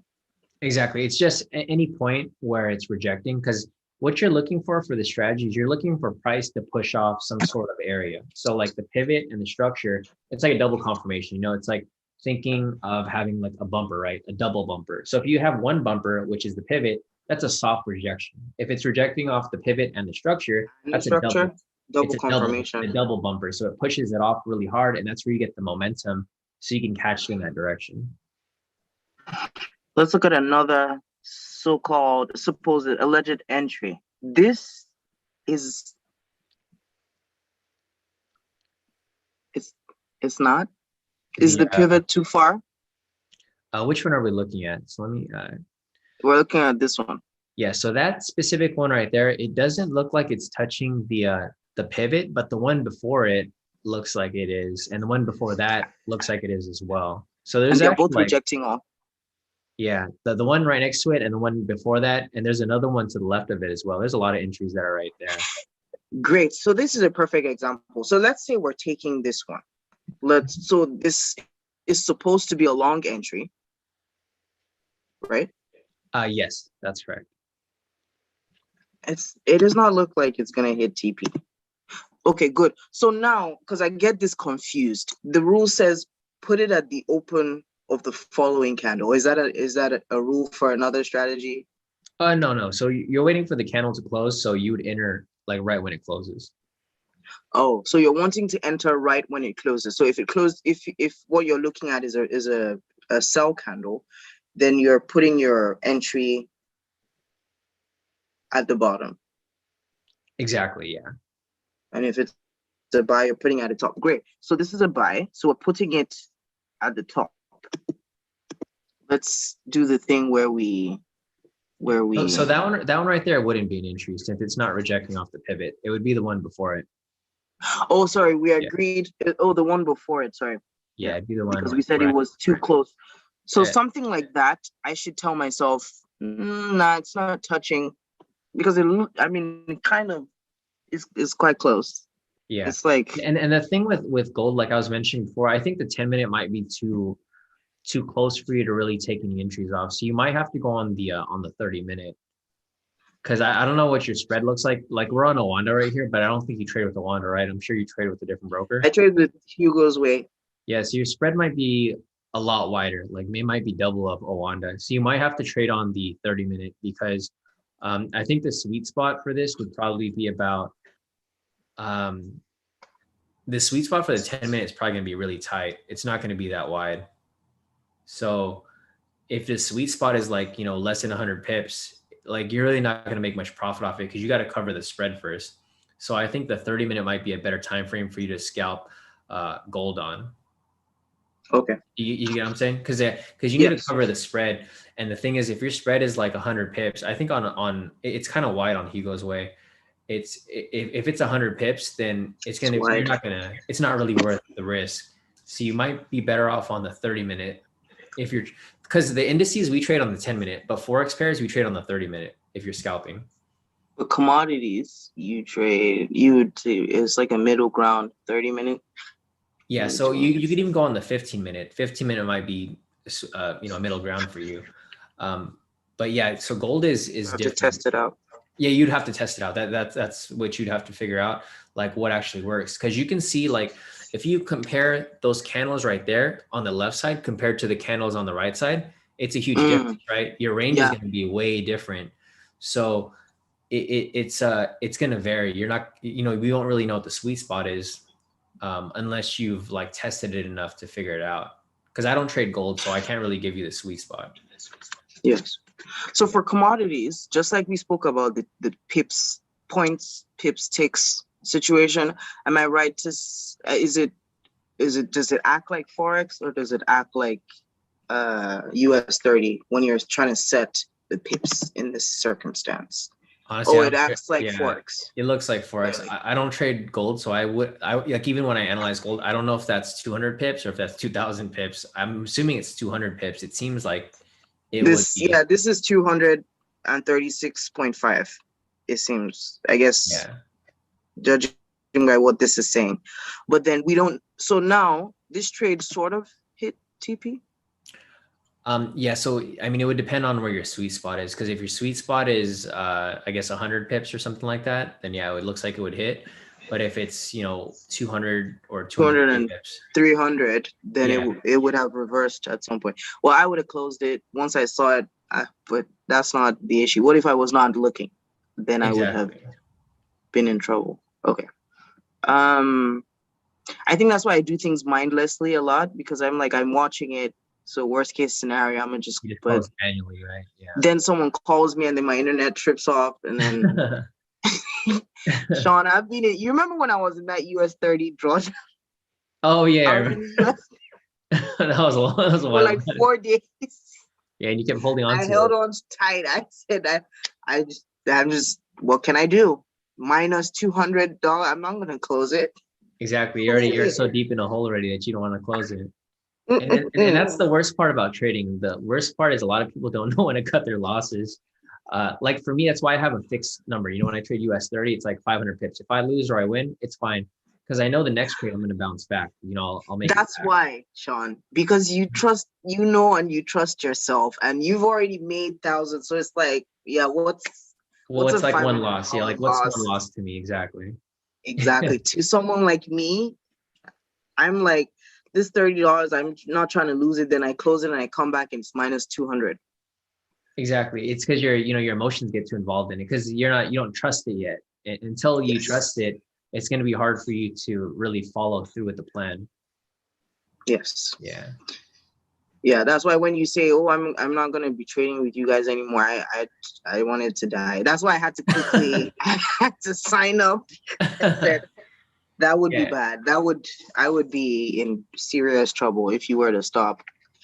But now if you were to stop, I still would be sad. But I'm still gonna trade with you guys. I like, because you guys help me out as much as I help you guys out. Because really, like, when I'm trading live, I can't make mistakes. If I make mistakes, I know people are gonna call me out and call you out. Yeah. And then I'll be the target for everybody for like the next week or so if I make a mistake. So that's why for me, I'm very careful. Like when I trade live, I make sure the trade is good, because I'm not gonna call any bad trades and then people take it and ends up losing, right? I want to make sure that it's going to win every time. I notice that you're very conservative, and the ones that you specifically say, guys, you can take it just like American fashion. I mean, you can do what you want. I'm not going to do it. I would not.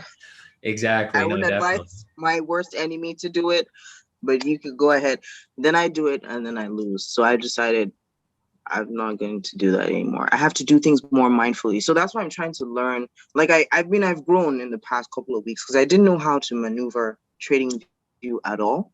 I was completely lost. And then worst thing was to put on all of these indicators and the whole chart was looking like a jungle.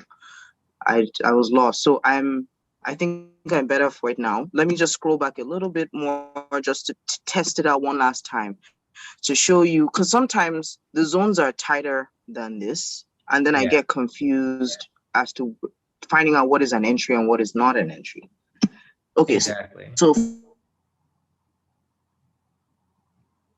Sorry, Funky, you got frozen. I'm gonna wait a few seconds for you to buffer the screen, and then it should reconnect. Get a few seconds.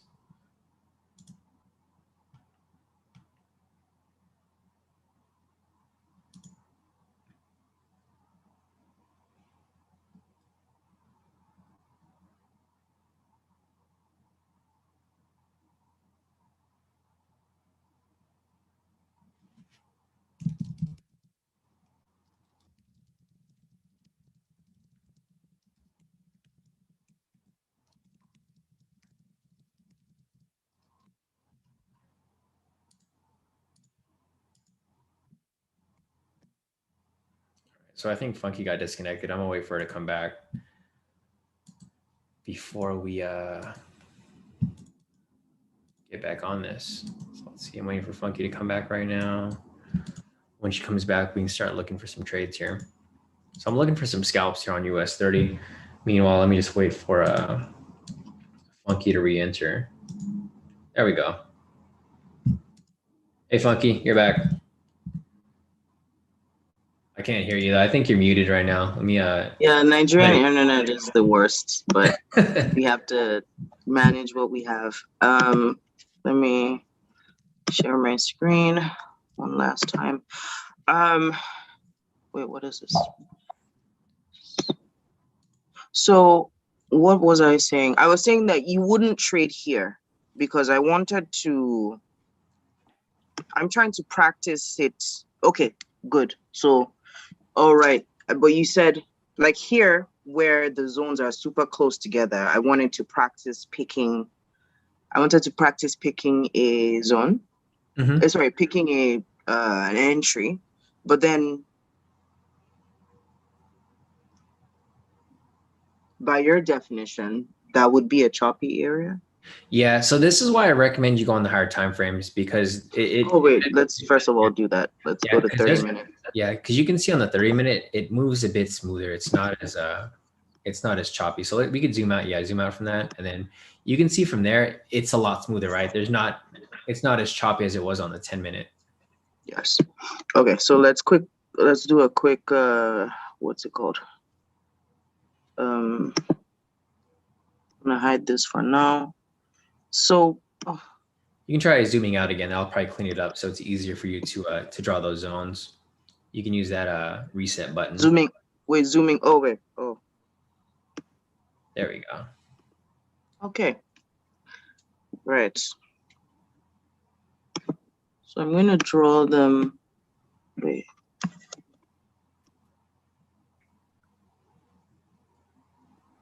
I just want to draw the ones that are a little more relevant to this area.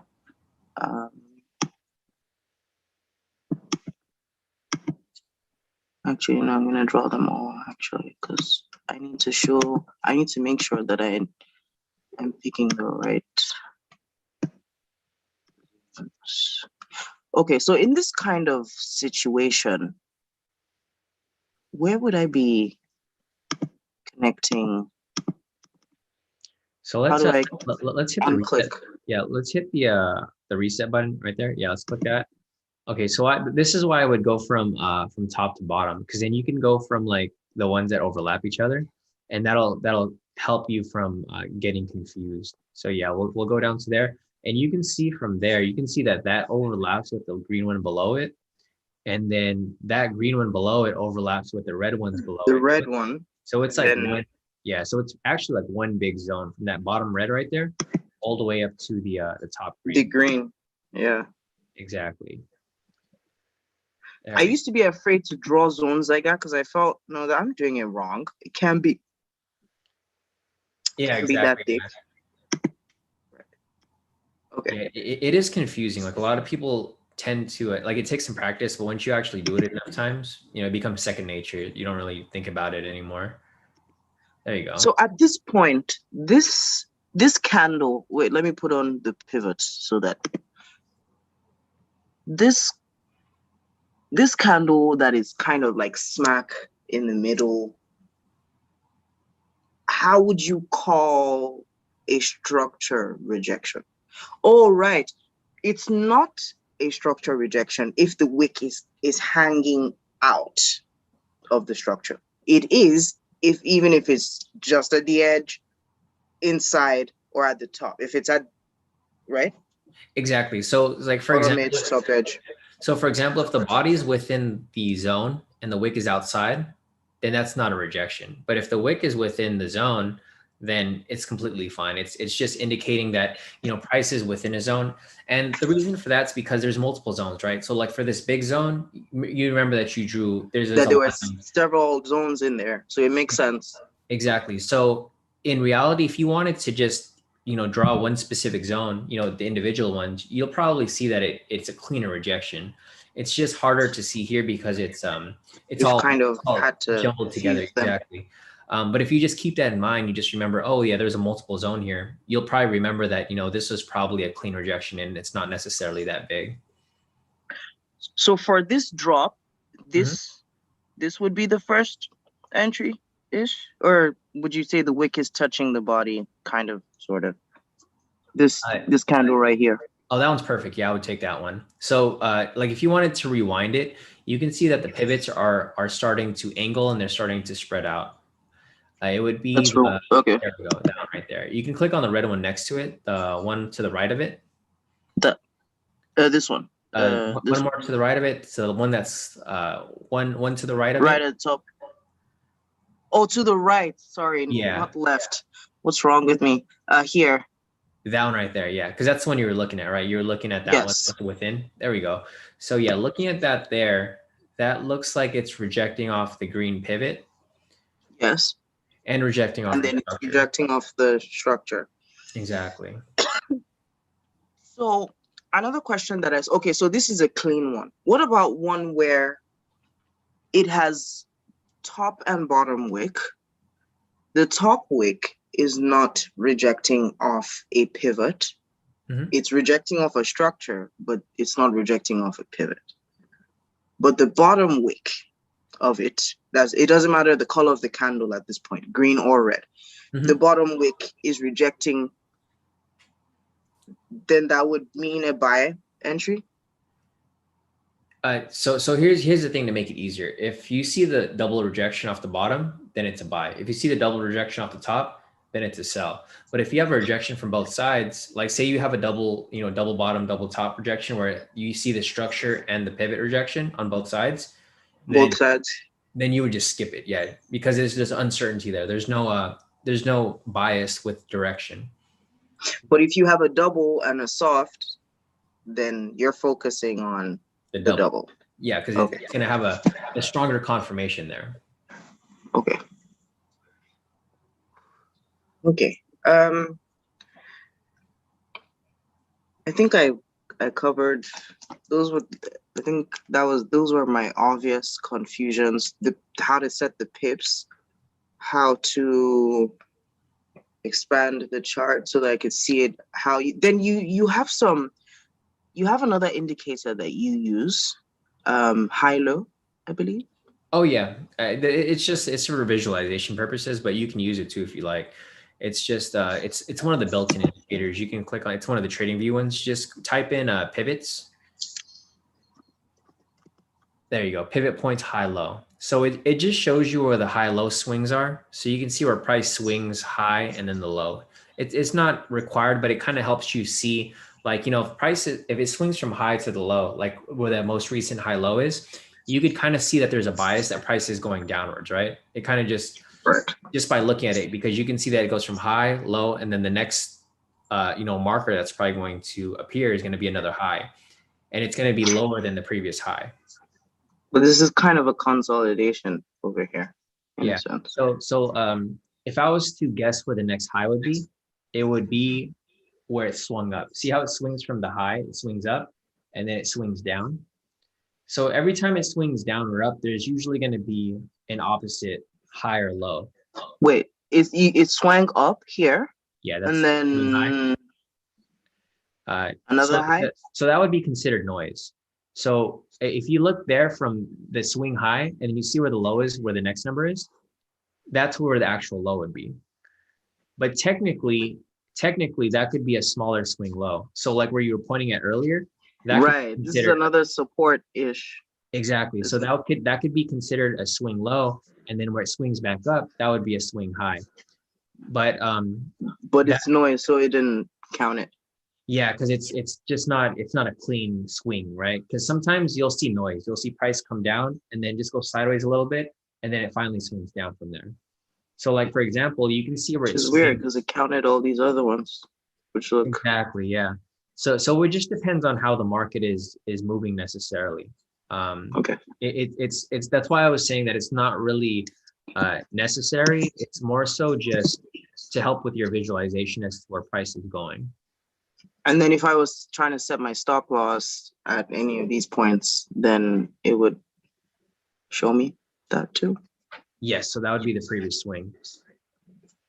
Okay, so I'm trying to take this trade. I'm seeing a valid entry here because I recognize the two confirmations that I need: a rejection off the pivot and a rejection off the structure. So I'm trying to go in for a sell at the close of the actual candle that's showing me the confirmations. Exactly. Yes, definitely. Okay.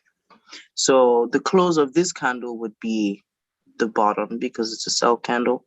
So I'm going to put my sell here. And then this is telling me that my pips, not tips, pips, 632.1. So this is where it gets kind of confusing for me because I don't know if this would be 630 or if this would be 63, right? I think it would be 63. I think 600 is way too wide for me. So yeah, like the only reason I don't know this is because I don't trade gold, but it's confusing because you can't really. But it doesn't visually, right? It doesn't look like when you're looking at the price. It doesn't look like 600 pips, right? Yeah, this is what's this? 19 to 13. Mm-hmm. You know that.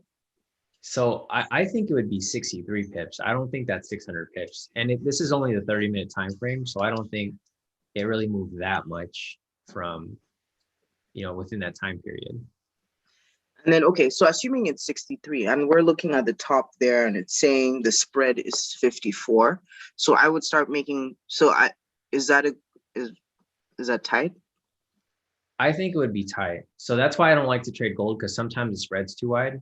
But then again, we don't know if that's 63 pips or 600. If it's 600, then it's fine. But if it's 63, it's going to be hard for you to make any profit off it because, your TP stop loss is going to be too close.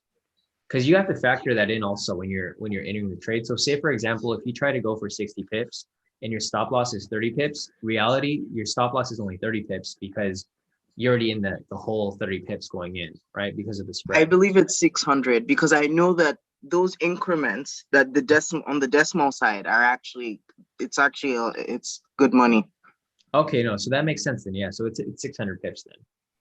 So yeah, so that seems pretty solid there. And then if you were to let that trade run, it looks like I don't think there's any drawdown. Is there drawdown from there? Not really. Yeah, it just goes straight down like that. And that's what you would consider, a solid entry. Not solid. Yeah. But the thing with gold, I would have gotten spooked out.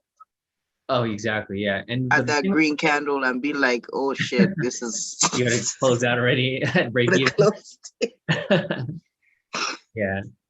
That you'll start to build your confidence once you do it consistently and you start to believe that it actually works.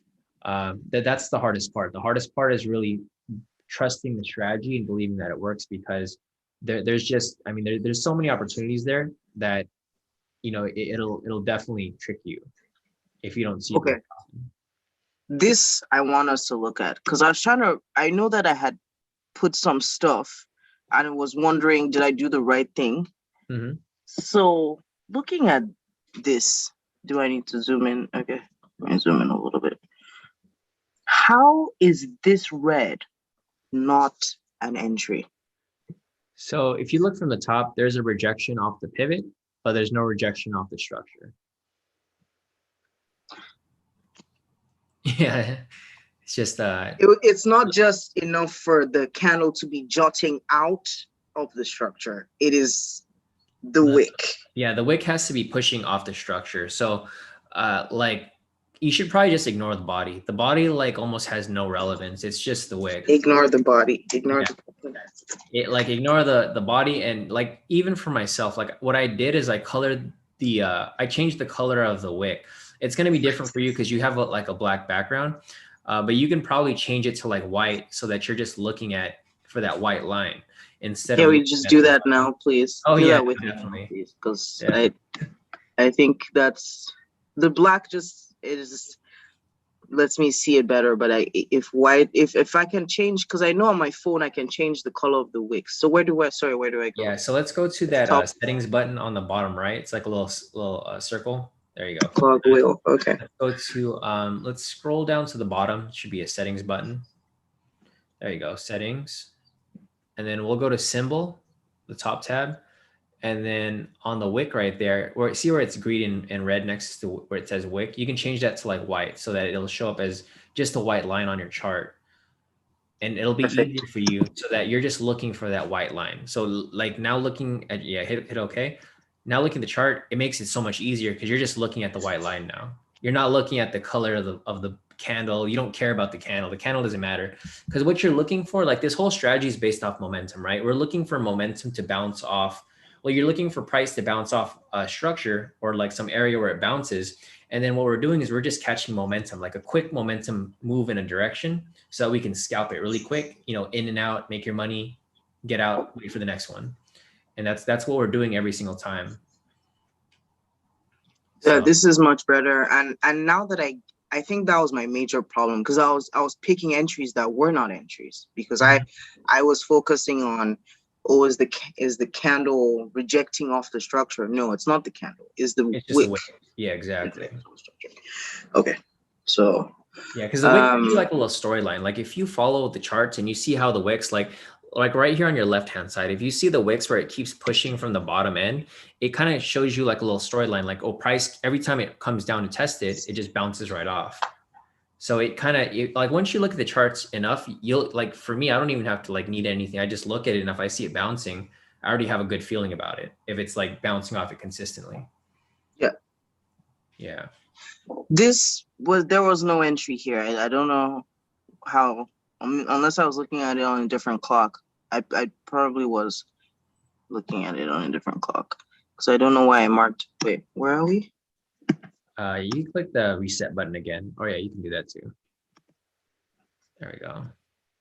I don't know where those positions are anymore. It's probably earlier on, so maybe. Oh yeah, this is 10 minutes, so it's probably way early somewhere. Anyway, okay, here they are.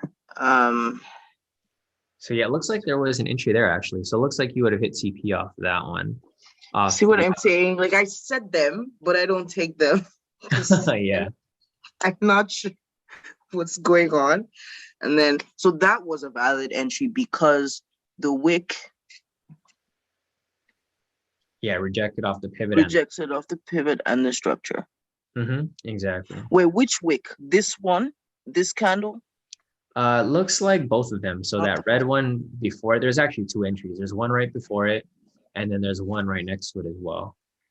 So definitely not this one though, because the wick is the pivot is a smidge. Yeah, if you want to rewind it, you can probably see because.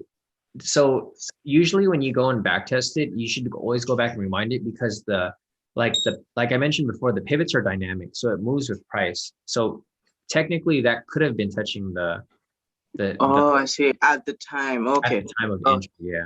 So it's always going to differ slightly. So if I want to rewind to this point, I should click on the candle right before it, after it. Right after, yeah. It'll go exactly to that point there. I feel like, do you have like a trading view setup ish? Understand how to navigate video? Sorta, yeah. There's a video on the course that goes over like all the tools and the basics of TradingView. I forgot what it's called. I think it's just called TradingView Functions, and I just go over everything. But yeah, not necessarily because there's so many things on TradingView. So like depends on your question. If there's something very specific, I can answer it. But there's Right. like there's so many things that you can do with TradingView. So it really depends. Oh yeah, so going back to that candle right there, yeah, that wouldn't be an entry because it looks like the pivot doesn't touch the wick. But the one before it, there's two red ones right there. Those do touch it, so that would be an entry for you there. And I think I said that because I was thinking about put it on the candle, the following candle, but then you said it's not the following candle, it's the close of that actual candle that's giving you the double confirmation. Exactly, because when we're looking for scalps, you know how I always look at the countdown, I'm like, oh, there's 20 seconds left. Like we're waiting for it to close. And then as soon as it closes, that's where we enter. So we wait for it to close. Then... But you use your laptop to trade, so it enters you as opposed to we that have to manually. Yeah. So I have it, I have like two screens here. I have like one screen, just my chart, and then I have my MT4 like on this screen right here. So like I have my finger ready on the sell button. So like as soon as it closes, that's where I'm like, we have 5, 10, we're like 5, 4, 3, 2, 1, hit the sell. You guys, I'm in this trade, guys. Yeah, exactly. That's because you manually clicked it. Exactly. Yeah, because I'm just counting down and I'm waiting for it. Because like for these scalps, you have to be very quick. If you're off by like a few minutes, you can miss the trade completely because it moves so fast. I scalp within a scalp though. Like if I always enter late, when you say I'm in this trade, I jump in. That's when I jump in. And then I jump out before because you're like, I'm not sure if I'm gonna close this. Once you start sounding unsure, I'm out. Yeah, that's trade. Yeah, no, exactly. Because like I mentioned, the market is very volatile, like especially for scalping. You don't want to be like, because some people, they get to like literally they're off by like maybe 1 pip, and they want that 1 pip, and I'm like, like even today, if you said Not that serious. Today, I was like, it's not that serious. You're only like 1 micro pip. Just close it now. You don't want to lose this trade over that 1 pip. Because if it reverses, like exactly. Trust me, take it from me, guys. Close. and the market makers know that, because so this is how they get you. What happens is they do that where they get priced really close, and they control the spread. So if they know you're off by 1 pip, they're going to move the spread up by 1, so you don't get out of the trade. And then what happens is you get stopped out, and they make money off you. That's that's why I don't like using like unregulated brokers, because they're known to do that. That's how they make their money. Hugo's Way they've made a tidy sum off me. Right, they do that all the time. You get very close, and then they reverse it on you when you least expect it. I think first of all, I over leveraged. I had 3 US 30 trades open, and all 3 were in the minus 200s. And then at some points, I just went to sleep because I said, I'm not going to use my hand to close it, so they should do it if they want to. And then I got margin call. I just like, it was like someone splashed cold water in my face, going from 1,000 to 100 and so. I lost about $800. So you think I would have learned my lesson? Sometimes you don't. Like honestly, like I've been trading for so long, I didn't learn my lesson for years. I was losing money like maybe the first 4 years until I finally woke up, and I was like, I need. I was like, discipline. You have to be disciplined. Exactly, and especially that's why my grandma likes you though, because she does not. Her stop loss is like, it's right to the point. She does not play, and she would only do 1 trade at a time, because she's like, she cannot. Her heart. Yeah, no, of course. Can't take. Yeah, your emotions definitely, they get involved. Like a lot of people don't realize how serious, like, trading can really affect you if you like don't control it. Like once you control it and you have some consistency, it's better. But if you don't know what you're doing, your heart rate can go really really low. And greed is something that you don't even know you're being greedy until you're stuck in something and you're like, why did I do this? Exactly. You'll It's go like I from like, close something in profit. And I'm like, it's still going up. Let me just jump you go in back in, again right? Yeah. And then without it ends up looking at going the opposite. charts. Yeah. No, greed is the worst, especially with trading. So I've definitely learned a lot. I'm super grateful for all of the clarification because all I was doing was just applying the strategy wrong. I was putting a square peg in a round hole. So I Exactly. think I'll be fine going forward. I've clarified most of the stuff because I was very confused about what hour clock am I supposed to be looking at, what on the sweet spots, like you said, you don't know those because it's something I just have to uh, either ask someone who's already back tested or figure it out myself. Exactly. I think people trade gold in the group, so you can probably just ask and they'll know. Because I don't trade it, but I know there's quite a few people that trade gold, and they probably know. Like, just look at who's winning at gold, right? You'll see people who post profits. If they're always winning at gold, they know what the sweet spot is. Like, and they're willing to share. It's just you have to ask for it. I even trade. I trade the Oz too. Like I trade a bunch of stuff that don't concern me because I told you we don't have an index for Yeah. Oh Nigeria. yeah. So you just trade I'm everyone thinking, else's.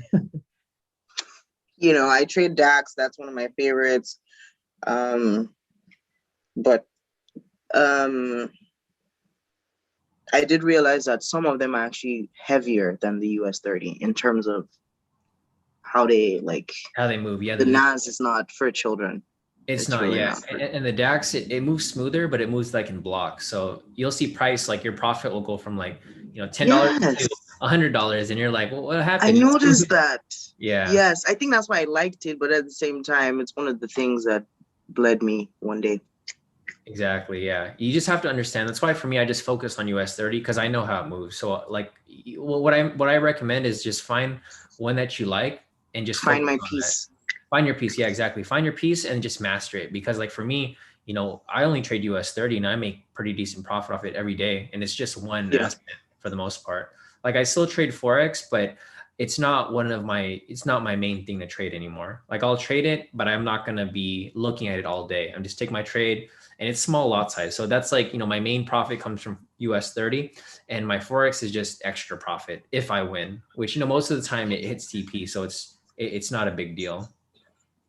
But you would just rather the US 30 because it just gives you what you want Right in away. and out. Instead of having to do, because with Forex, you have to like do several, especially if you're using a small lot size, you have to do like a ton to gather some decent profits because of the swap. Exactly. Swap And is very, yeah, it's a it stupid adds thing. up. Yeah, it adds up. And that's something that they did on purpose to get people. Cause a lot of new traders, they don't know about the swap. So they end up losing the trade. They're Yeah. like, what happened? How did I lose my trade? I'm like, oh yeah, you got margin called out or something like that. Yeah, that's what I was saying. So new traders tend to go in a little, especially if you're a daredevil like me, you just go in because I told myself, these guys are making money, so I just need to just keep going in. I'm gonna make money too somehow. Obviously, it's not mad. They're not performing magic. It's not magic. It's actual. It's something that they're doing, Some sort of but skill. Yeah, exactly. some sort of skill. So I just need to, maybe if I just keep at it, I'll figure it out. But I was keep adding it with the wrong. The wrong different thing. Like imagine I'm an overthinker, so you can imagine giving me 5 different strategies and I've just mixed them all together and I'm trying to Exactly. apply it. How? Exactly. Yeah, no, So definitely.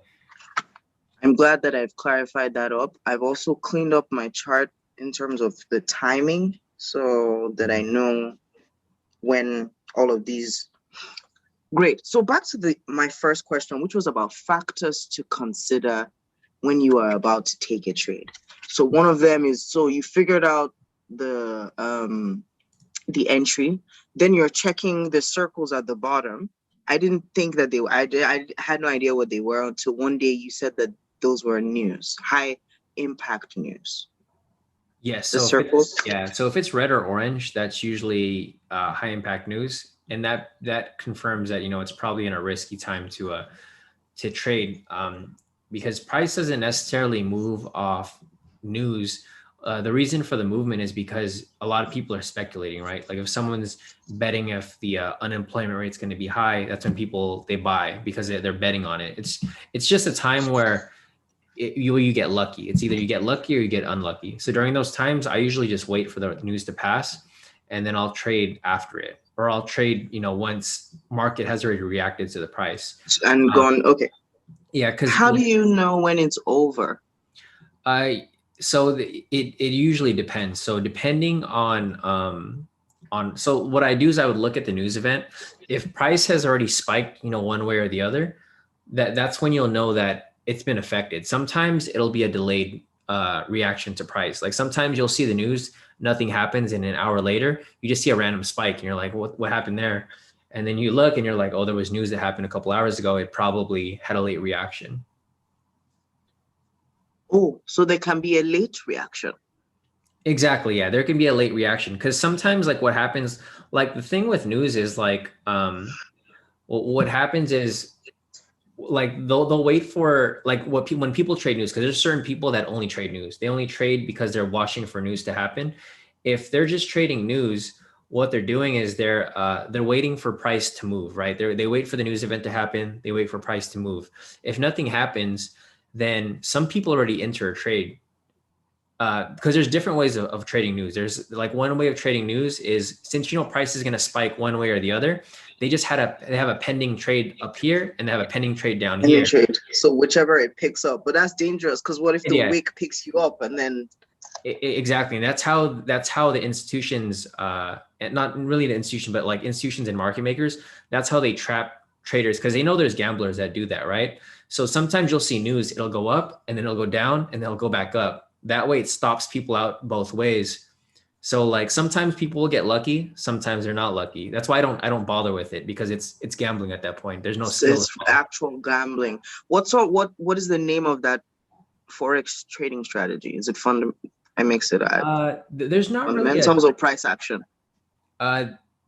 Or neither. I don't think there's really a name for it. It's just trading news, basically. Just gambling, or it's called speculating. That's what it'd be called. Speculating, right? Yeah. So what is fundamentals? Fundamentals is when you're using like economic data, like you're using like for example, you're using like correlation. So like if the dollar is strong, then gold will be weak. Vice versa, if gold's strong, dollar will be weak. That's a fundamental analysis. Or the DAX versus the DXY versus the something that moves opposite of it. So like using, if you're matching like the DAX and US 30, that's going to be a fundamental analysis because they both move in the same direction. If you're basing it off like unemployment data, like if the US has bad unemployment data, then that's going to affect the DXY or the US dollar. So that's going to be considered like a fundamental analysis using different confluences, which will indicate, the direction of price. But fundamentals, everything is kind of connected. So it just really depends on what you're looking for. So so fundamentals would be using news or like, economic data. Like if you're an economics major, you'll understand how everything's connected, because literally everything's connected. Like if the dollar is moving, the stock market's going to move, right? That's fundamental analysis. And then vice versa, using our chart analysis, that's technical analysis. And then if you're Bitcoin moves opposite of the dollar. Obviously. It does a lot of times. Yeah, it does. Because then, people move like Bitcoin is kind of turning into the new gold, because it kind of moves opposite. Like gold moves opposite of dollar. Now Bitcoin is kind of moving opposite because people are moving their investments from dollar to cryptocurrency. So I don't think it's a direct correlation just yet, but it's starting to get to that point. We're starting to figure it out. Okay. You were about to say something before you said that. Sorry, I forgot. Same. Yeah. So what are we doing? Price action? We trade off momentum. So like we're identifying momentum swings in the market. So we're basically considered momentum traders, because we look for price to bounce off a structure, and then we catch momentum. And then we catch it as it's going to where it's going. Right. Exactly. Yeah. So what's price action trading then? Price action is kind of similar to what we're looking at. Like, how we're looking for rejections in price. Like we're looking for price to reject. That's how price is reacting to that structure. Okay. So that would be price action because you see price reacting to that. You're looking for the action that happens after that rejection. So it's kind of similar, but we're more so on the momentum side of things. It's kind of like it's a mesh between price action and momentum because we're tying the two together. We're looking for structures that's using price action analysis, and then we're catching the move after the price action. So the price action happens, and then we follow the momentum, in whatever direction that we're identifying it from. So so our strategies are kind of, it's a mesh of different strategies. It's not necessarily strictly momentum, but it's based off momentum, but we use price action as well to identify structure. Okay, got it. So, do you have any test questions for me? I'm looking at this. Clearly, there's no entries over here because there's no zones. Mm-hmm. Not necessarily. I mean, so because the test questions are going to vary, it depends on what we have on the chart. Right now we have nothing here, so I can't really test you on anything. But I think that the main test would really happen once you Market opens, or once you find something. If you find, if you take a trade and then you don't get it right, then my test question would be, why didn't this work? Right. Right. Okay. So right now the Asian market is not open. It is. So the Aussie market opens at 1 p.m. my time. So that was 4 hours ago. And then the Tokyo market opened at 4 p.m. my time, which was about 2 hours ago. So Asia market opened 2 hours ago. Technically, the Aussie market opened at 1. So that's about 4 hours ago. Or 5 hours ago. So now the Asian market opened 2 hours ago. The Tokyo market. So yeah. So Tokyo and the Aussie market, they overlap. It's kind of how London and US works, because London opens at midnight and then 6 hours later the US market opens. Yes. So it's kind of similar to that. That would be, that would be considered the New York session, between the little time period. But for Asia market, I mean, Asia is they just jumble it together because it doesn't really move that much during that time. So even though there's an Aussie market and a Tokyo market, it's the same thing, because you're not going to see much movement during the Aussie open, because that's a swap spread. The swap spread happens on Aussie open. Because I noticed there was a time when I wanted to place a trade on the Aussie 200, and it said market close, and I was like, what? Market is closed? Yeah, and that would be from the indices market is closed from 1:30 p.m. my time up until 4 p.m. So it's a bigger market close gap for that specific. Yes, you said so. Okay. So I guess there's no live thing that I could use to. Ooh, what's going on here? Let's remove. First of all, so this is a Forex pair, so I can do it on the 10-minute, right? Yes, that's correct. There are no zones because I didn't put on. Real quick. The indicator was not on all this time for any of the other pairs that I just clicked on, but it's fine. We'll just overlook that. So this is a good one. There are tons of zones in this area. I was trying to copy you because I know you click on something and you'd be like, oh, I think there should be a ton of entries in here. What do you think? Looking at this odd USD, odd. So the Australian market is still, the Aussie market is still open, or you said no? Right now they're open. Yeah, right now they're open, but they're not open during the swap spread. So during the swap spread, it would. Are we in the swap? No. We're still in the swap spread. We're long gone from the swap spread. Swap spread ended about 3 hours ago. Okay. So that's crossing over. This is technically a crossing over situation where you would not trade. Yes. So like, yeah, that whole area right there, once the green and yellow pivots start crossing over the orange pivot, that's where I start to avoid trades because it starts to get a little choppy. Oh, green and yellow crossing over red Or orange, yeah. or Because orange. the green and yellow will cross over often. Those are the weak pivots. But once Yes, you it said gets, so. yeah, once it starts crossing over the red and orange, that's why they're like a darker color because they're more of the like once price starts to cross over those, it starts to indicate that a possible rejection might be on the way. Oh, I see. Yeah. I see. So Okay. generally that's where I would skip it. Yeah, I don't really see any entries around that area. Trying to look. And how far ahead would you skip? Like, for example, we have some crossing over in this area. Mhm. When would be your safest, like, first of all, there I can't see any entries anyway. Yeah, it's. I think you're looking like at a bad time because that's Sunday. Like the market just opened, so there's not really going to be much. You know, you'd have to look like middle. Backwards. Yeah, like middle of the week because usually the market slows Sunday up until Tuesday or maybe even Wednesday in some cases. So during those times, it's just you're not going to find very many entries, or if you do find entries, they're going to be bad entries or risky entries to be more accurate. Got it. Because during that time the market is barely opening, so all the orders from the previous weekend they're just getting filled, so sub's going to bounce back and forth until like a direction has been sent the following day, like today on Monday. Got it. That makes sense. This looks like a better one. The NU, I think you said you like to trade those. Sorry, no, you said would be volatile, or sorry, the bigger moving. I'm trying to get the language you used. Mhm. You said GU. You mentioned a few of them that you said Yeah, were the yeah. bigger. Basically all of the USD pairs, those are fine, and then the AUD NZD crosses, so like GBP AUD, GBP NZD, Euro AUD, Euro NZD.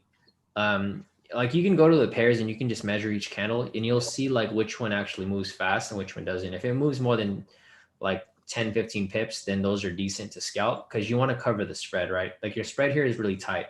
It's like less than a pip. So if your target's going to be 10 pips, then that's completely fine because you should be able to get in and out of that trade, Good easily. profits because the swap is little or Exactly. tight. Yeah, Okay. yeah, the spread's a little tighter. And if you're looking at something else, like for example, like I'm trying to think of a pair, like maybe like GBP CAD or something where it's like where the spread is like 7 pips, it's going to be impossible for you to really catch any scalps that way. Yeah. I'm Yeah. seeing a couple entries here without even like from just a primitive look at the zones. I'm seeing this. Yeah, perfect entry right there. So that'd be perfect buy. I'm seeing That wait. No, there's no zone. There's no zone. I'm exactly. seeing this. Yeah, that red and that green one look good, both of them.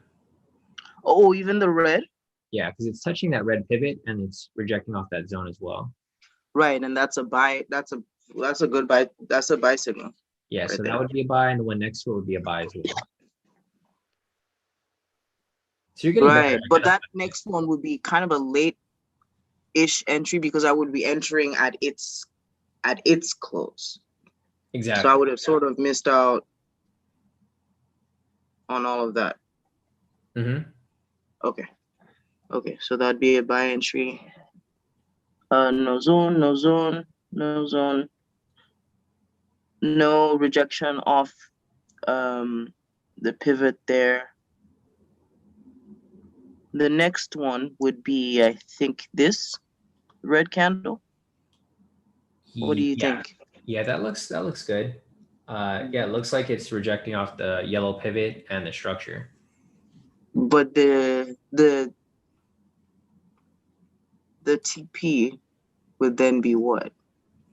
It's kind of tight. Um, you can try to put the long tool there, and we can kind of see. I think the sweet spot for NZD USD would probably be maybe 10 to 20 50. pips. So just depending on. Where did I get this 150 from? I feel like I've heard you say something. 150 is for US 30. That's for the daily entry, but that's like for the whole day. It's not a scalp entry. The scalp entry is tips. It's the daily entry is 150 points, which is 1500 pips, and then the scalps for US 30 is only 50 points, which would be 500 pips. 50 points. Okay. So snipe strategy, I'm looking at setting my US 30 trades for 50 points, which is 500 pips. Exactly. You just add a 0 to it. The computer adds a 0. Oh, I would add it. I would type 500 in the ticks box. You would type 50, and then that would be equivalent to 500. I would type 50. Oh, okay. I would type 50, and that would be equivalent to 500 pips. Okay. Exactly. Yeah, but for Forex, if I'm typing 50, that's 5. Yeah. So you just move the decimal over by 1. So 1. So for US 30, you move it over to the right. For Forex, you move it over to the left. It's just opposite direction. Gotcha. So if I was to put a long position, where was that trade that we said was a trade? This red one. So we're putting it at the close of this candle. So the candle has closed, and this is where. So this is a Forex pair, and so this 77 means 7.7. 7.7 pips. That's correct. And I would want my sweep spot to be what? So I think the sweet spot for that, you're on the 10-minute, right? That'd probably be between 10 and 20 pips. Since the but then you said to get it, I thought we got it by using the stop loss. Yeah, but if you move your stop loss to the middle of the pivots, it's like way too close. Oh, so it's not a hard and fast rule to do any of the. Oh, okay. So we test the middle. That's too tight. Why don't we try the swing? Exactly. Swing low. Exactly. So if you move it to the swing low, that's going to be around 10 pips. As the spread is tight on here because you're using a different broker, but on Hugo's way, it's not going to be that tight. It's not going to be under a pip for your spread. So you got to keep which is what would confuse me if I had learned this and then still not reconcile the fact that Hugo's way is going to act different. Exactly. Yeah. No, exactly. And that's why you kind of want to give some cushion. You don't want to make it too tight. You don't want to make it too far, because if that's the case, then and this is why I don't recommend you scalp on the 10-minute for Forex. That's why for Forex, it's a 30-minute. Indices is 10-minute. But because even changing it to 10, it would not have hit. Yeah, it would be difficult for you to really gauge, properly where it would be moving, because like, first of all, your spread's going to be too wide. And then second of all, you get a lot of noise on the 10-minute chart. For Forex, what is the best way to use this ruler? I'm trying to measure, where TP, it kind of just went to the next zone and then just sort of like. So what does this ruler do? I don't understand.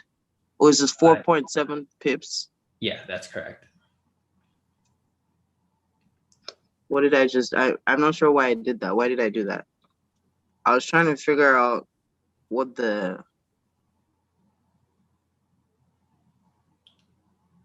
my, so would I be changing, let's assume that this was a back test. What would I have gained from doing that? Drawing the ruler? Yeah. Just now I measured what the difference between my entry and exit price was, which is 4.7 pips. So would I then apply the same 4.7? I'm confused at what am I trying to do? I don't know. 47, essentially.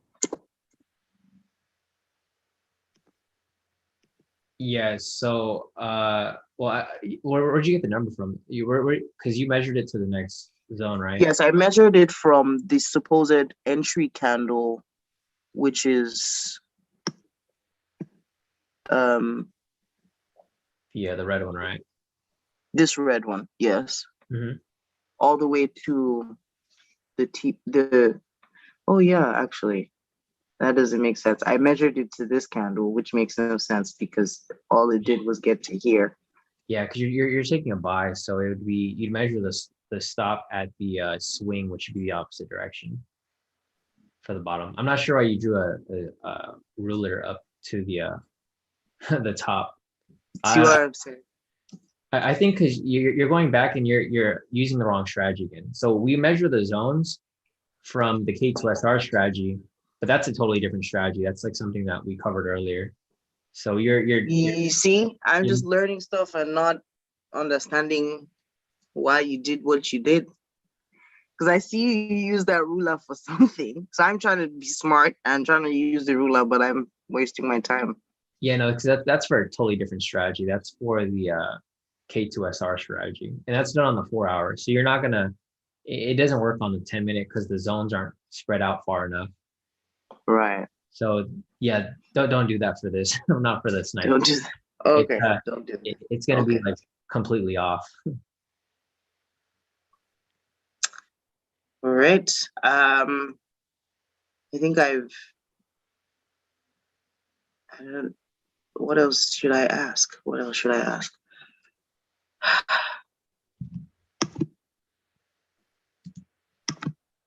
I think I've generally gotten a sense of. I'm trying to find the trend line. It's not it. Are you looking You for know where it is? the trend line tool? It's going to be in that second box, the second option. That's where the trend line tools are. Right there. Yes. There you go. Obviously, this is okay. The parallel one is the one I like to use. That shows me.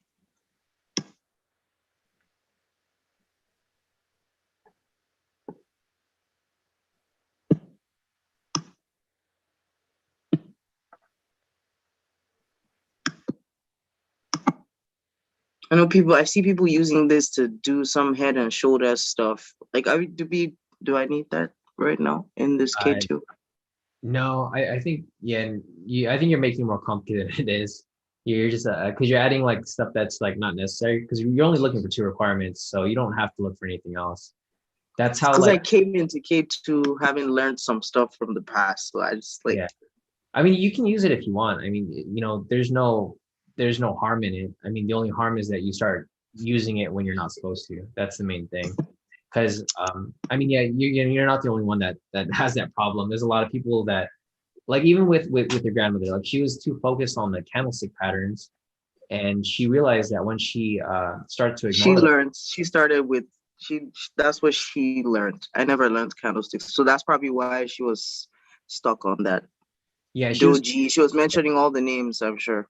Exactly, yeah, she was mentioning the names, and I mentioned to her that, like, those things don't matter, especially on the shorter time frames, because it's just there's so many different candles that it's not really going to indicate what's going to happen next. It's more so identifying where the wick rejects from, because that's all that we really look for here.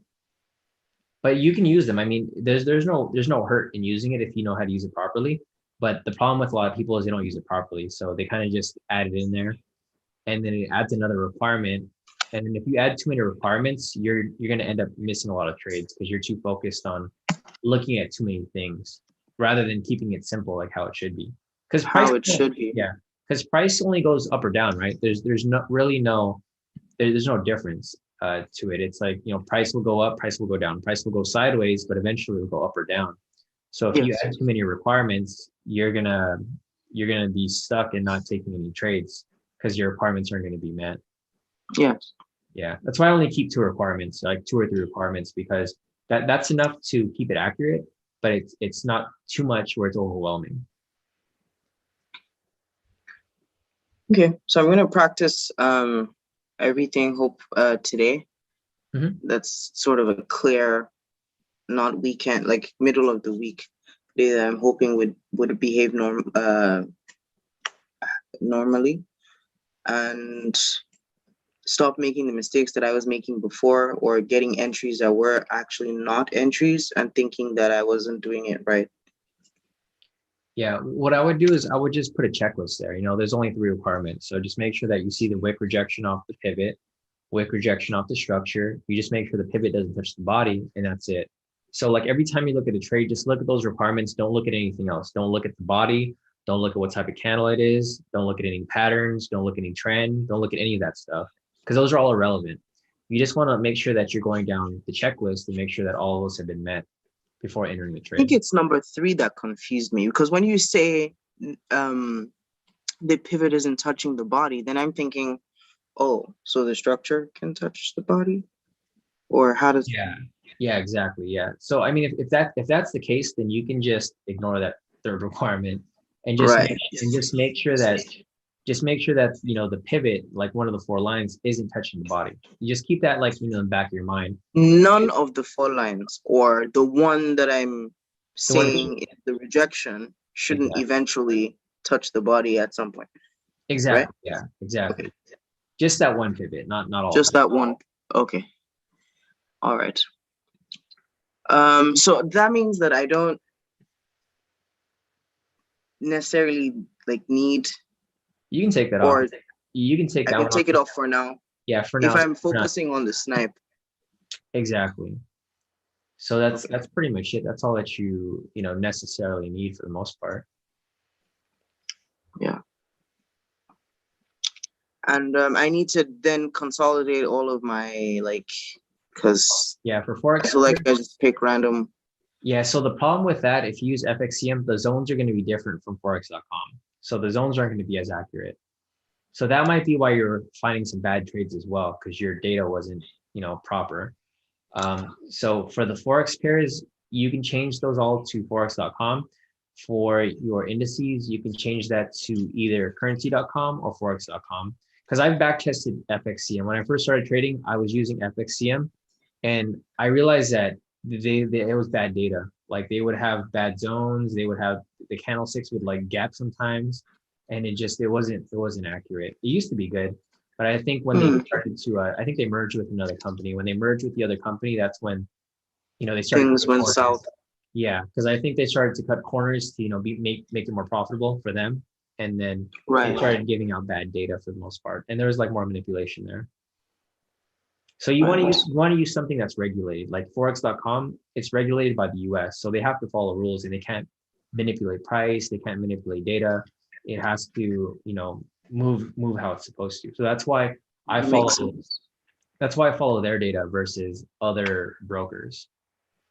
That makes perfect sense. The US is pretty The regulations are a tight. lot higher compared to other Very, countries. very tight, which is a good thing because I'm relying on those regulations. Okay. Do I have any other questions? I think to apply the strategy for now, I've clarified the things that confused me. So, okay, so my checklist going forward to make my trading better is to, first of all, clean up the brokers. Yeah, clean up your watch list. Just to use the same broker, which would be Forex.com for Forex, and then for indices, it would be either Forex.com or Currency.com. If neither of those are available, you can use Awanda, but Awanda that'd be last resort. That'd be what? Last resort. Last resort. Mm-hmm. Okay. Okay, so clean up my broker, and then don't forget the time zones that okay, no, snipe can be used on any time zone, but Forex pairs, I should be leaning towards more 30 minute. Yeah. So time frame for Forex would be like 30-minute. That'd be the ideal time frame to trade on. For indices, I generally like to trade on the 10-minute because it moves a lot faster. It moves like 10 times as fast.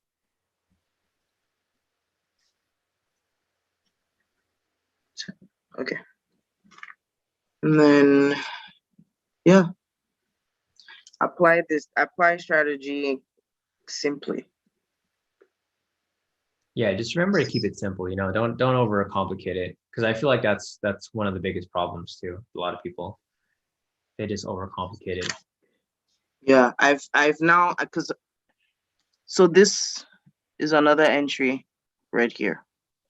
Yes, that green and that red one would both be entries, since they reject. Oh yeah, we already. Yeah, they reject off the pivot and the structure. I'm looking for something that would move during this time. I think NZD GPY should be one of them. Yeah, definitely. You can see there's a lot of entries from there as well. Oh yeah, definitely a lot of entries. Okay, so now I see. I'm so glad I changed it to white. It's easier, right? Because you just look at the this is beautiful. Like, it's because the sticks were such a distraction, especially when I was thinking, oh, the body just needs to come off from the other side. Then when it's now in the middle, that's when obviously that thought process can't even work, because then it's in the middle. What do you do? But this is perfect. Okay, so thank you so much, Shawn. This has been. I hope I didn't sound dumb as rocks. No, you're fine. You're learning in this. This is all a learning process, and you understand that. It's like with law school. It's like it's rule based. Like with the law, we have the rules there. The rules are met. You analyze it. Once you met exactly. Once Yeah. you've met exactly. So what is my? Why do I overcomplicate? and that's how that's why I based all this. Like what we learned in law school. It's like it's the whole IRAC approach to things. Like we have an issue. We want to figure out how to win this trade. You find out the rules. I have the rules set for you, and then once those rules are met, you just analyze. You find your conclusion, which would be profit. It's. But I guess I'm grateful to have gone to an American law school. I went to why did I just forget the name of the school I went to? I went to Vanderbilt nice. for my master's. Right. But I also did law school in the UK and Nigeria. And I can assure you that they're all different. Definitely different from the American system. Right. So Iraq is that's not the procedure for us. So that was that was a new experience. Oh, okay. That was a new experience for me. Yeah. So yeah, IRAC it just simplifies things. It's a rule based strategy, just like with trading. It's all rule based. We were taught to state the rule first. It's kind of state the rule first, then state the issue. But I guess. Okay. Yeah. That's called. I forgot. There's a different acronym for that. There's a different acronym for it. Oh no, it's CREAC. We even state the conclusion first. Yes, you say the conclusion, then the rule, then explanation, application, and then. Yeah, it's different from the US. It's a little different. Yeah, definitely. Yeah. But I'm grateful for all the experiences. Another thing, I don't see the session breaks on my chart. You know how, when market opens, like I thought there was supposed to be some sort of broken line telling me this is a new day or a new. I don't see it on my chart. Click on the settings tool. There's a little button there. So if you click on there, this one? Yeah, click on that. And then, it says session breaks right there below time zones. Okay. And that'll let you know when the swap spread is happening. So it kind of gives you a little hint. So if you scroll over, I think it was a little farther back. Oh, wait, I can just do this now. Yeah, let's see. It's right there. It's in white because you're wait, what? So scroll over a little bit. Let's move your where is it at? I think the color might be, because I know it's normally blue on my chart. Maybe it's black and it's blended in. Yeah, it might be blended in. I think that. Or let's go on the higher time frame. Let's go like on the 30-minute or something. It might be easier to see on there. So go back to your settings again. Let me see if you have it clicked on. It might not be. Oh, that's weird. It's clicked on. I think it might be blend it into your background of your chart because it's normally like blue Oh, on look mine. at this. Do you see this? Yeah, huge candle, right? And you can see the That time of is, the candle too. That happened like at a specific time. There might have been like news around that time or something. so that means a price tried to drop all the way here. And then it came all the way back up. Yeah. So that's usually I think there was probably news around that time that might have caused that to happen. It was March 2nd. You I feel enter like a sell here and then yeah, I think that was when actually I don't know. I know something happened early in March. There was something that happened, something in the news. I don't know if it was stimulus or something happened with the presidency. I know that something was is like always happening with you yeah. guys. Oh, yeah, I think that was Trump's impeachment first week of Oh March. yeah. Yeah. So his impeachment was happening during that time. That's why we had those, crazy movements in market. Right. Oh yeah. Oh yeah. That was definitely Trump. Okay. So the session breaks are not they're not reflecting for Yeah, whatever reason. you can probably go to your settings and we can probably edit the color. Maybe you just have to change it to a different color. Yeah, scroll down, go to settings, go to events. Uh no, those are event breaks. Go to appearance. Oh, there. So it's black. See right there on top, you have it colored black. So change that to white. I think it was irritating me, so You I see that? just want to. There you go. So you have it on your chart now. If you click OK, it should be on there. There Okay, you go. perfect. Yeah, well, I think it annoyed me, like just seeing it. But now you know it's important because it shows you when the Yeah. swap happens, like around the swap spread. So let me look for the swap on this 4. Okay, that's it right there. So this is like swap, right? This is 130. Exactly. Yeah. So that's that's when the swap was happening. And Uh, then this is 2 o'clock, yeah. which Actually, is yeah, when it happens right after actually. So you can see like after look at it every time there's a swap spread. If you look at the candle following it, there's usually a lot of spikes, like for the wicks. So if you like zoom into those candles right there, you can see that right next to it. That's when the swap spread is happening. That's when you don't want to trade because obviously the market's closed. So it'll be a lot more clear now that you understand, what the swap spread is, and you'll see that every yes, time after the session break, you'll see some unusual spikes in price. yes. Yeah. I think everything should be clear now. I should. So how do we take advantage of your chart analysis session? Oh, like on Sundays? Yeah. So basically on Sundays, I mean, it's mostly based off like when you're drawing your zones. Because on my chart analysis session, that's just where I go on the 4 hour for Forex and I mark up the zones. A lot of people, they just like to see me when I mark up the zones and they like to see if it lines up with their zones, right? So if their zones line up with mine, but if you understand how to draw the zones, it shouldn't be a problem because you already Shouldn't know be a problem. it's mostly for like new traders or people who aren't within K2. If they just because some people just want the zones, so they just want to see how I draw them, and then they just draw them themselves on their own Gotcha. screen. Yeah. Gotcha. Okay, that's fair. Um, yes. Alarms, Mhm. like how you hear that beeping sound that comes up when something Yeah. happens. Yeah. So depending on what you're looking for, I mean, there's different ways. Like, do you know which alarm do you want to set, or is there something? So if I wanted to, because I know the alarm, let me think of the alarms that you set. You said you want to know when price gets into that area so that you know if there's an entry or not. Yeah. So generally, if I'm scalping, like if price, it won't necessarily help when price is already touching the pivot because you're already going to be watching it. But when price is away from the pivot, you want to know when price comes back because you're looking for that wick rejection off the pivot, right? So you Or want it comes back towards the pivot so that you can watch it exactly because for the like entry because exactly it's quick.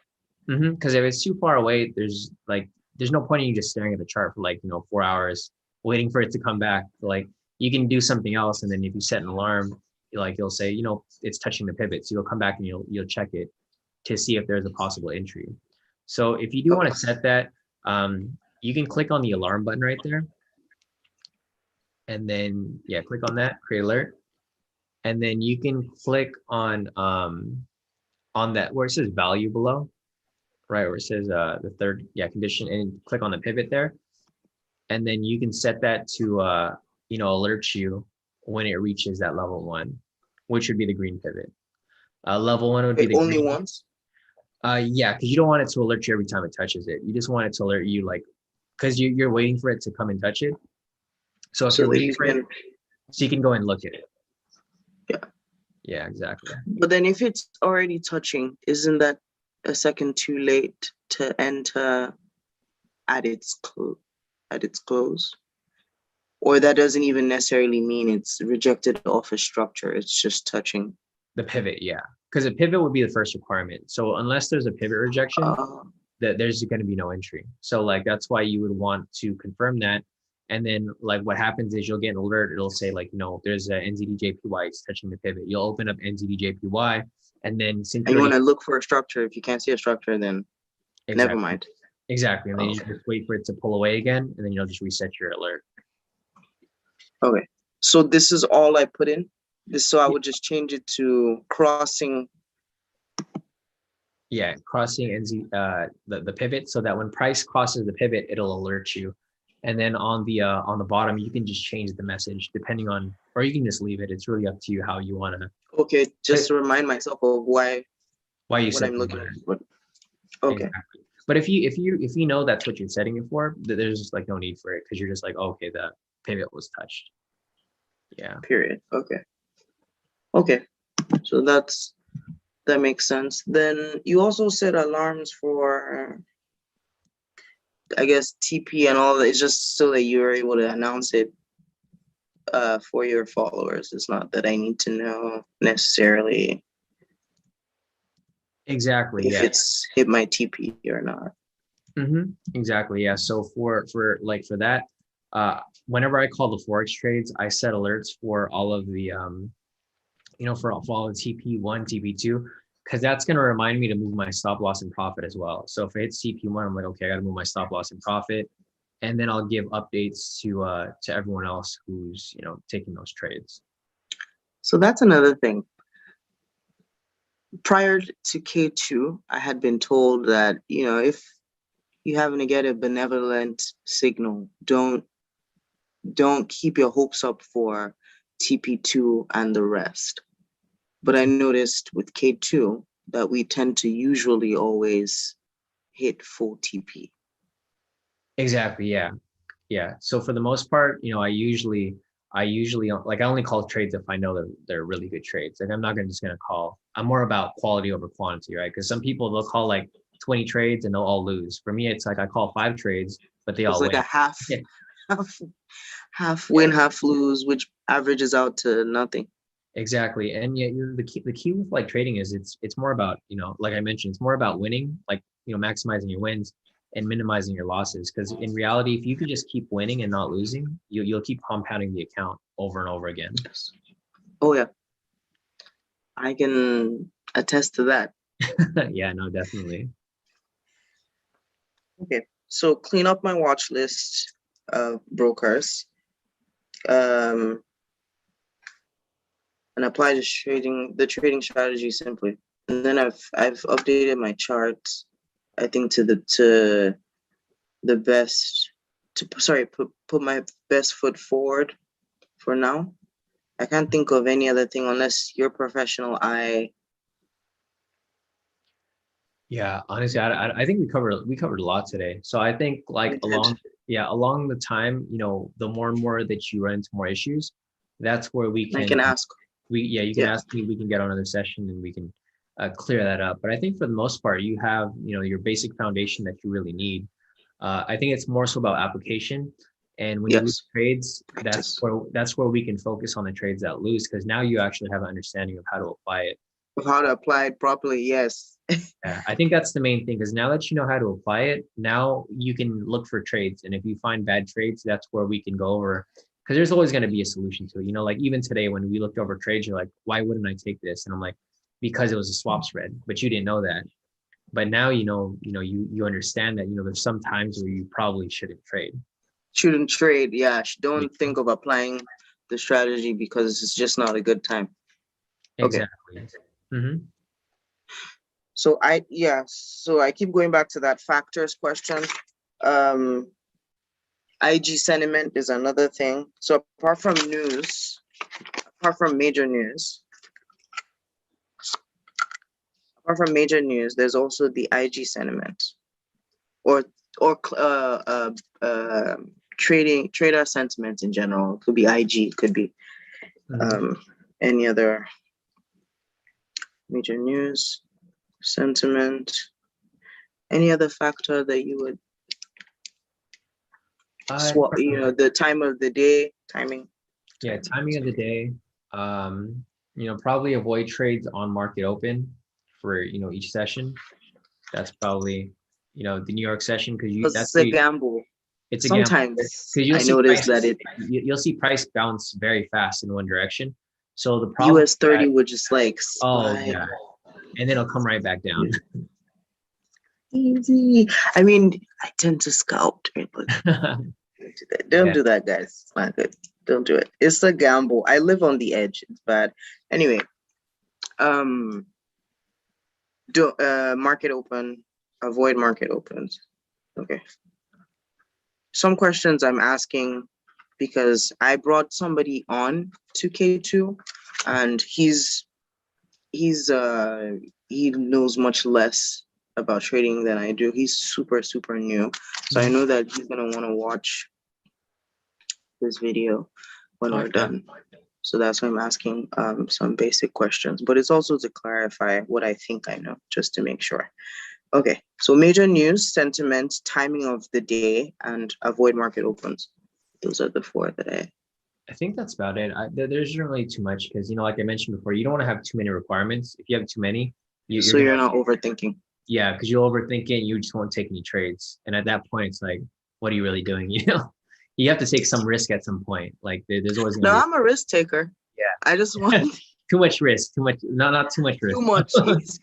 Blind risk. There's calculated, and then there's just like you're just sporadically just taking sell by market and hopefully no, I want to be taking calculated risks. Exactly. Very calculated. Yeah. Okay. So I think we really covered a lot today that should equip me going forward. If I hit any snafus, those would be things that I would clarify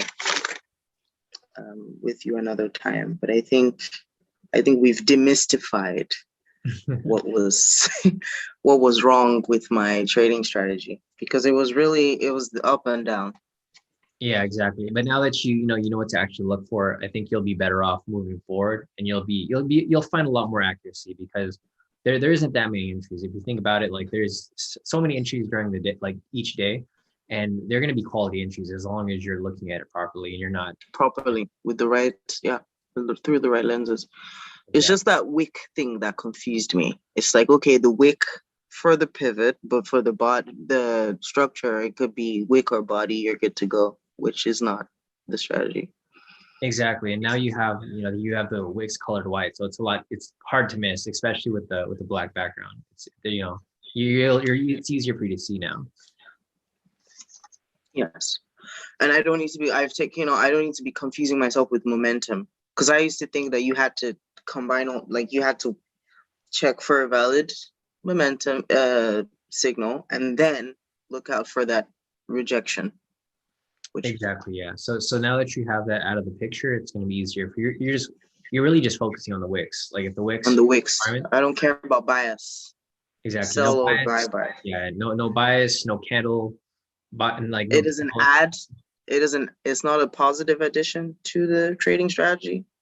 I mean, it can be if you use it properly. Obviously if price is trending up, then you might want to look for, buys only if price is trending down. But in reality, it doesn't really affect it. It just really depends on because the thing is, like, if you're looking for only buys and you're going to miss out on sells, because, when you're scalping, price is going to go back and forth. So even if you're taking scalp opposite of trend, you can still catch some, some profits. Some good pips. Yeah. Exactly. So I wouldn't use that bias because you're gonna miss out on perfectly good trades because you're focused on just one thing. Okay. I hope I'm not making you miss because I've heard those beeping sounds several times. Oh no, it's just US 30. I have the 10-minute one that's always running all throughout the day. It notifies me when like when trades are moving a certain direction. Okay. And there's no way, just to be sure, there's no way to connect your trading platform to TradingView. Well, if your broker is supported, then you can. So depending on which broker, if you're using Hugo's Way, no, it's not supported. If you're using Forex.com, it is supported. So it just depends on which broker you're using. There's a whole list of brokers. So if you go on the TradingView on the website, there's a whole list of brokers there where you can choose from. But there's not. There's also at the bottom of this thing. Oh yeah, exactly. Yeah. So there's quite a few that you can choose from, but I don't think you use any of those necessarily, especially the futures broker. Yeah. Those are very specific and they're kind of pricey, so I don't think you'd be using them. Like I don't even use them myself because they require a big deposit and a lot of times they require margin, and I don't like trading on margin because you can go from being in profit to like owing the broker like 100,000 if you don't because because when you're trading. How do they let you? I thought they stop you out when you owing. Well, how do you owe? Well, when you trade on margin, you're trading on loan money, so they're loaning you money to trade. Right. So the margin that you're thinking is different from the margin that I'm talking about. Right. Because because margin that you're thinking is margin requirement. That's not actual margin. That's just margin requirement. That means that you have cash in the account. That'd be considered to float the trade. Right. To float the trade. So if you trade on a margin account, they give you like unlimited margin basically. And if you lose, you have to pay the money back. So I wouldn't recommend that at all. Hello? Oh, can you hear me? Yes, Okay, sorry, we got disconnected. I was trying to switch my chargers and then I forgot that this is my hotspot. Gotcha. There was a question that flew out of my mind.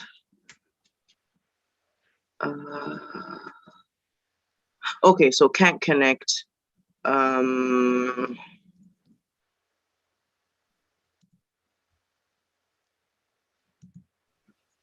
think that's it. I'm trying to squeeze out questions, but I think that's pretty much it for using TradingView and applying the strategy. Yeah, no, definitely. Yeah. I mean, if you have any other questions, I'm available. It's just, I don't know what else other information to give you. Cause like, there's so many questions that you can ask where I just don't know what you necessarily need. Cause there's literally, I can go on for days. Like I'm like an encyclopedia over here. I've been trading for so long that I kind of know everything for the most part, all the basics. So, I mean, if you ever have questions, I could answer them. I don't know what would you what would you need help with specifically? Where would I need help? Yeah, I think for me, the major thing was, am I applying it properly? Like it was very rudimentary at the beginning because I just didn't understand how you were, because you were clicking, and before I knew what was happening, there were these like colored rectangular bars that are supposed to be zones. And I'm like, how? But then now you get it that I get it. You've messed with it. Yeah. So I think if I'm having problems after this, then I know that I have a real problem. But I think that I was the one that was just not doing the right thing. So I'm clear on what I need to be clear about. I'm also clear because I was going in blind. So I'm clear with the timings of stuff now. Mm-hmm. Because like I said, I'm in a completely different time zone. So I had to figure out where to plug myself in. The London one was easy to know because we're just 1 hour behind ahead. Mm-hmm. Ahead of the UK. We're just an hour. West Africa is an hour ahead of the UK. Yeah, so I'm good. I'm gonna also narrow down my pairs because I feel like I'm doing I'm doing too much right now. Yeah, no, definitely. Yeah. I would just focus on one that you like, just find one that you actually like to trade and then just focus on that. Because I feel like when you focus on too many, you're going to get confused because they all move differently. So if you go from Forex to gold to indices, you're going to be totally confused because they move so different, right? Like Forex, you're going to be going for like 10 pips. For gold, you're going to be going for like, 100 pips. For indices, you're going for Different like clock. 500 pips. Exactly. So I think you should just figure out, what you necessarily like to trade. Let's play around with it. Go back test stuff. If you find one where you hit a lot of good trades with, then focus on that. Because it's really about finding out what works for you. Don't force something on you. Like don't see like, oh, Shawn only trades US 30. I have to trade that. You don't have to I have to trade. trade that, right? Like if you like the NASDAQ, trade that and then master it. And then, you can be a master at that rather than trying to master something that you don't even like to trade. Very true. Perfect. Thank you so much. I really appreciate this. With this pro, I have just the pro subscription, not the pro plus. Yeah. So what is my point? What is the function, or rather, what is the reason for this thing that you do? Because it's not like you can look at two different pairs. It's just the same pair. Yeah. Different color. Oh, looking at this right here, this is just having two charts open at one time, but I don't really recommend it. I only use it for the indexes if I'm trying to measure the confluences, but it's not really necessary. It makes your screen smaller too, so I wouldn't recommend it. It just becomes harder for you to look at things. Okay, just wanted to make sure that it wasn't something I wasn't taking advantage of. Oh yeah, no, it's not really necessary. It's easier for you to just focus on one thing because if you're multitasking, that's where you start to get confused. Yes. Yeah. Okay. So that's fine then. I think I can go forth into the world and prosper now. Flourish. Yeah, no, now that you have this down, you should be good. Yes. So it's gonna be a good day today because it's 2:47 in the morning. That's very, very very, very opposite time for you. It's like 6:47 here. Yeah, it's 3:00 in the morning. Should I sleep? Should I not sleep? I don't know. It's just too late. Yeah, at this point, it's too late. You kind of just have to stay up and trade. It's for a good cause. Right? Alrighty. Thank you so much for your time because I know your days must be packed with people asking you questions and questions and questions. I know my grandma, she asked you that's a lot of questions. So thank you for what you do, Shawn, because I know not many people are able to do this for us, for $200. It's crazy. Yeah, I'm really just trying to pass on my knowledge because I was in your position at once, and this has brought a lot of change to my life. So I just want to pass it on to people because it's possible. Like what I want to show people is that it's really possible.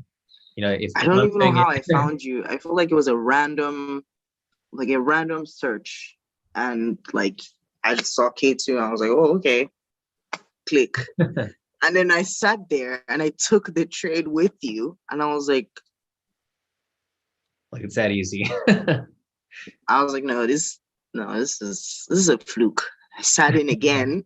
I was like, wait, hold up. I actually paid for the thing back in December, but because I moved countries, oh, you just didn't have time to actually apply. Then I had to come in. I had the $50 price. Then I had to come in at 200, and I was like, but I made it back that day. Remember? Yeah, no, definitely. Yeah. Yeah, thank you so much. I really appreciate this. This is going on YouTube, right? Oh my God. It should be up. So when your when your friend comes on, they can rewatch it and see. Yes, definitely do that. Even though I look crazy right now, but it's fine. But do it for the cause. Learn from Funky, guys. Don't do the mistakes that I did. But K2 has been a blessing. I can't even explain. I'm glad to hear. I'm glad that's the main goal here. I want to make sure that this is accessible to everyone because like even your grandmother does this. it doesn't matter how old you are. It doesn't matter what level you're at. You know, we're both attorneys here, and you're still having issues with this. So, You know what you I'm know, saying? it doesn't really matter. You know, you come from any walk of life and be good at this. And she says she really likes you a lot because you're conservative and Yeah. that you take your time to explain because you're patient. The people that were trading under before, they practically told us to shut up.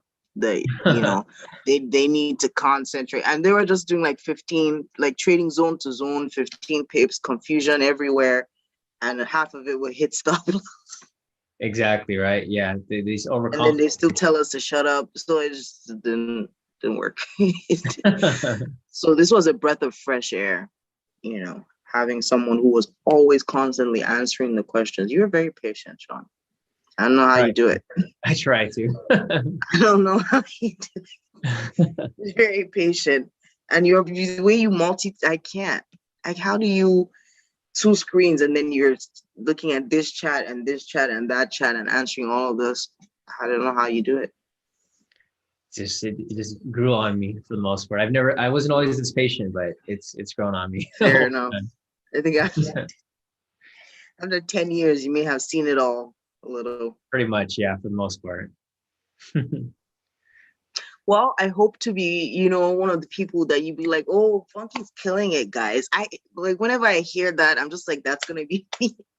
One day he's gonna be talking about me. One day, who's that lady that's chilling in the Bahamas while she's like smoking?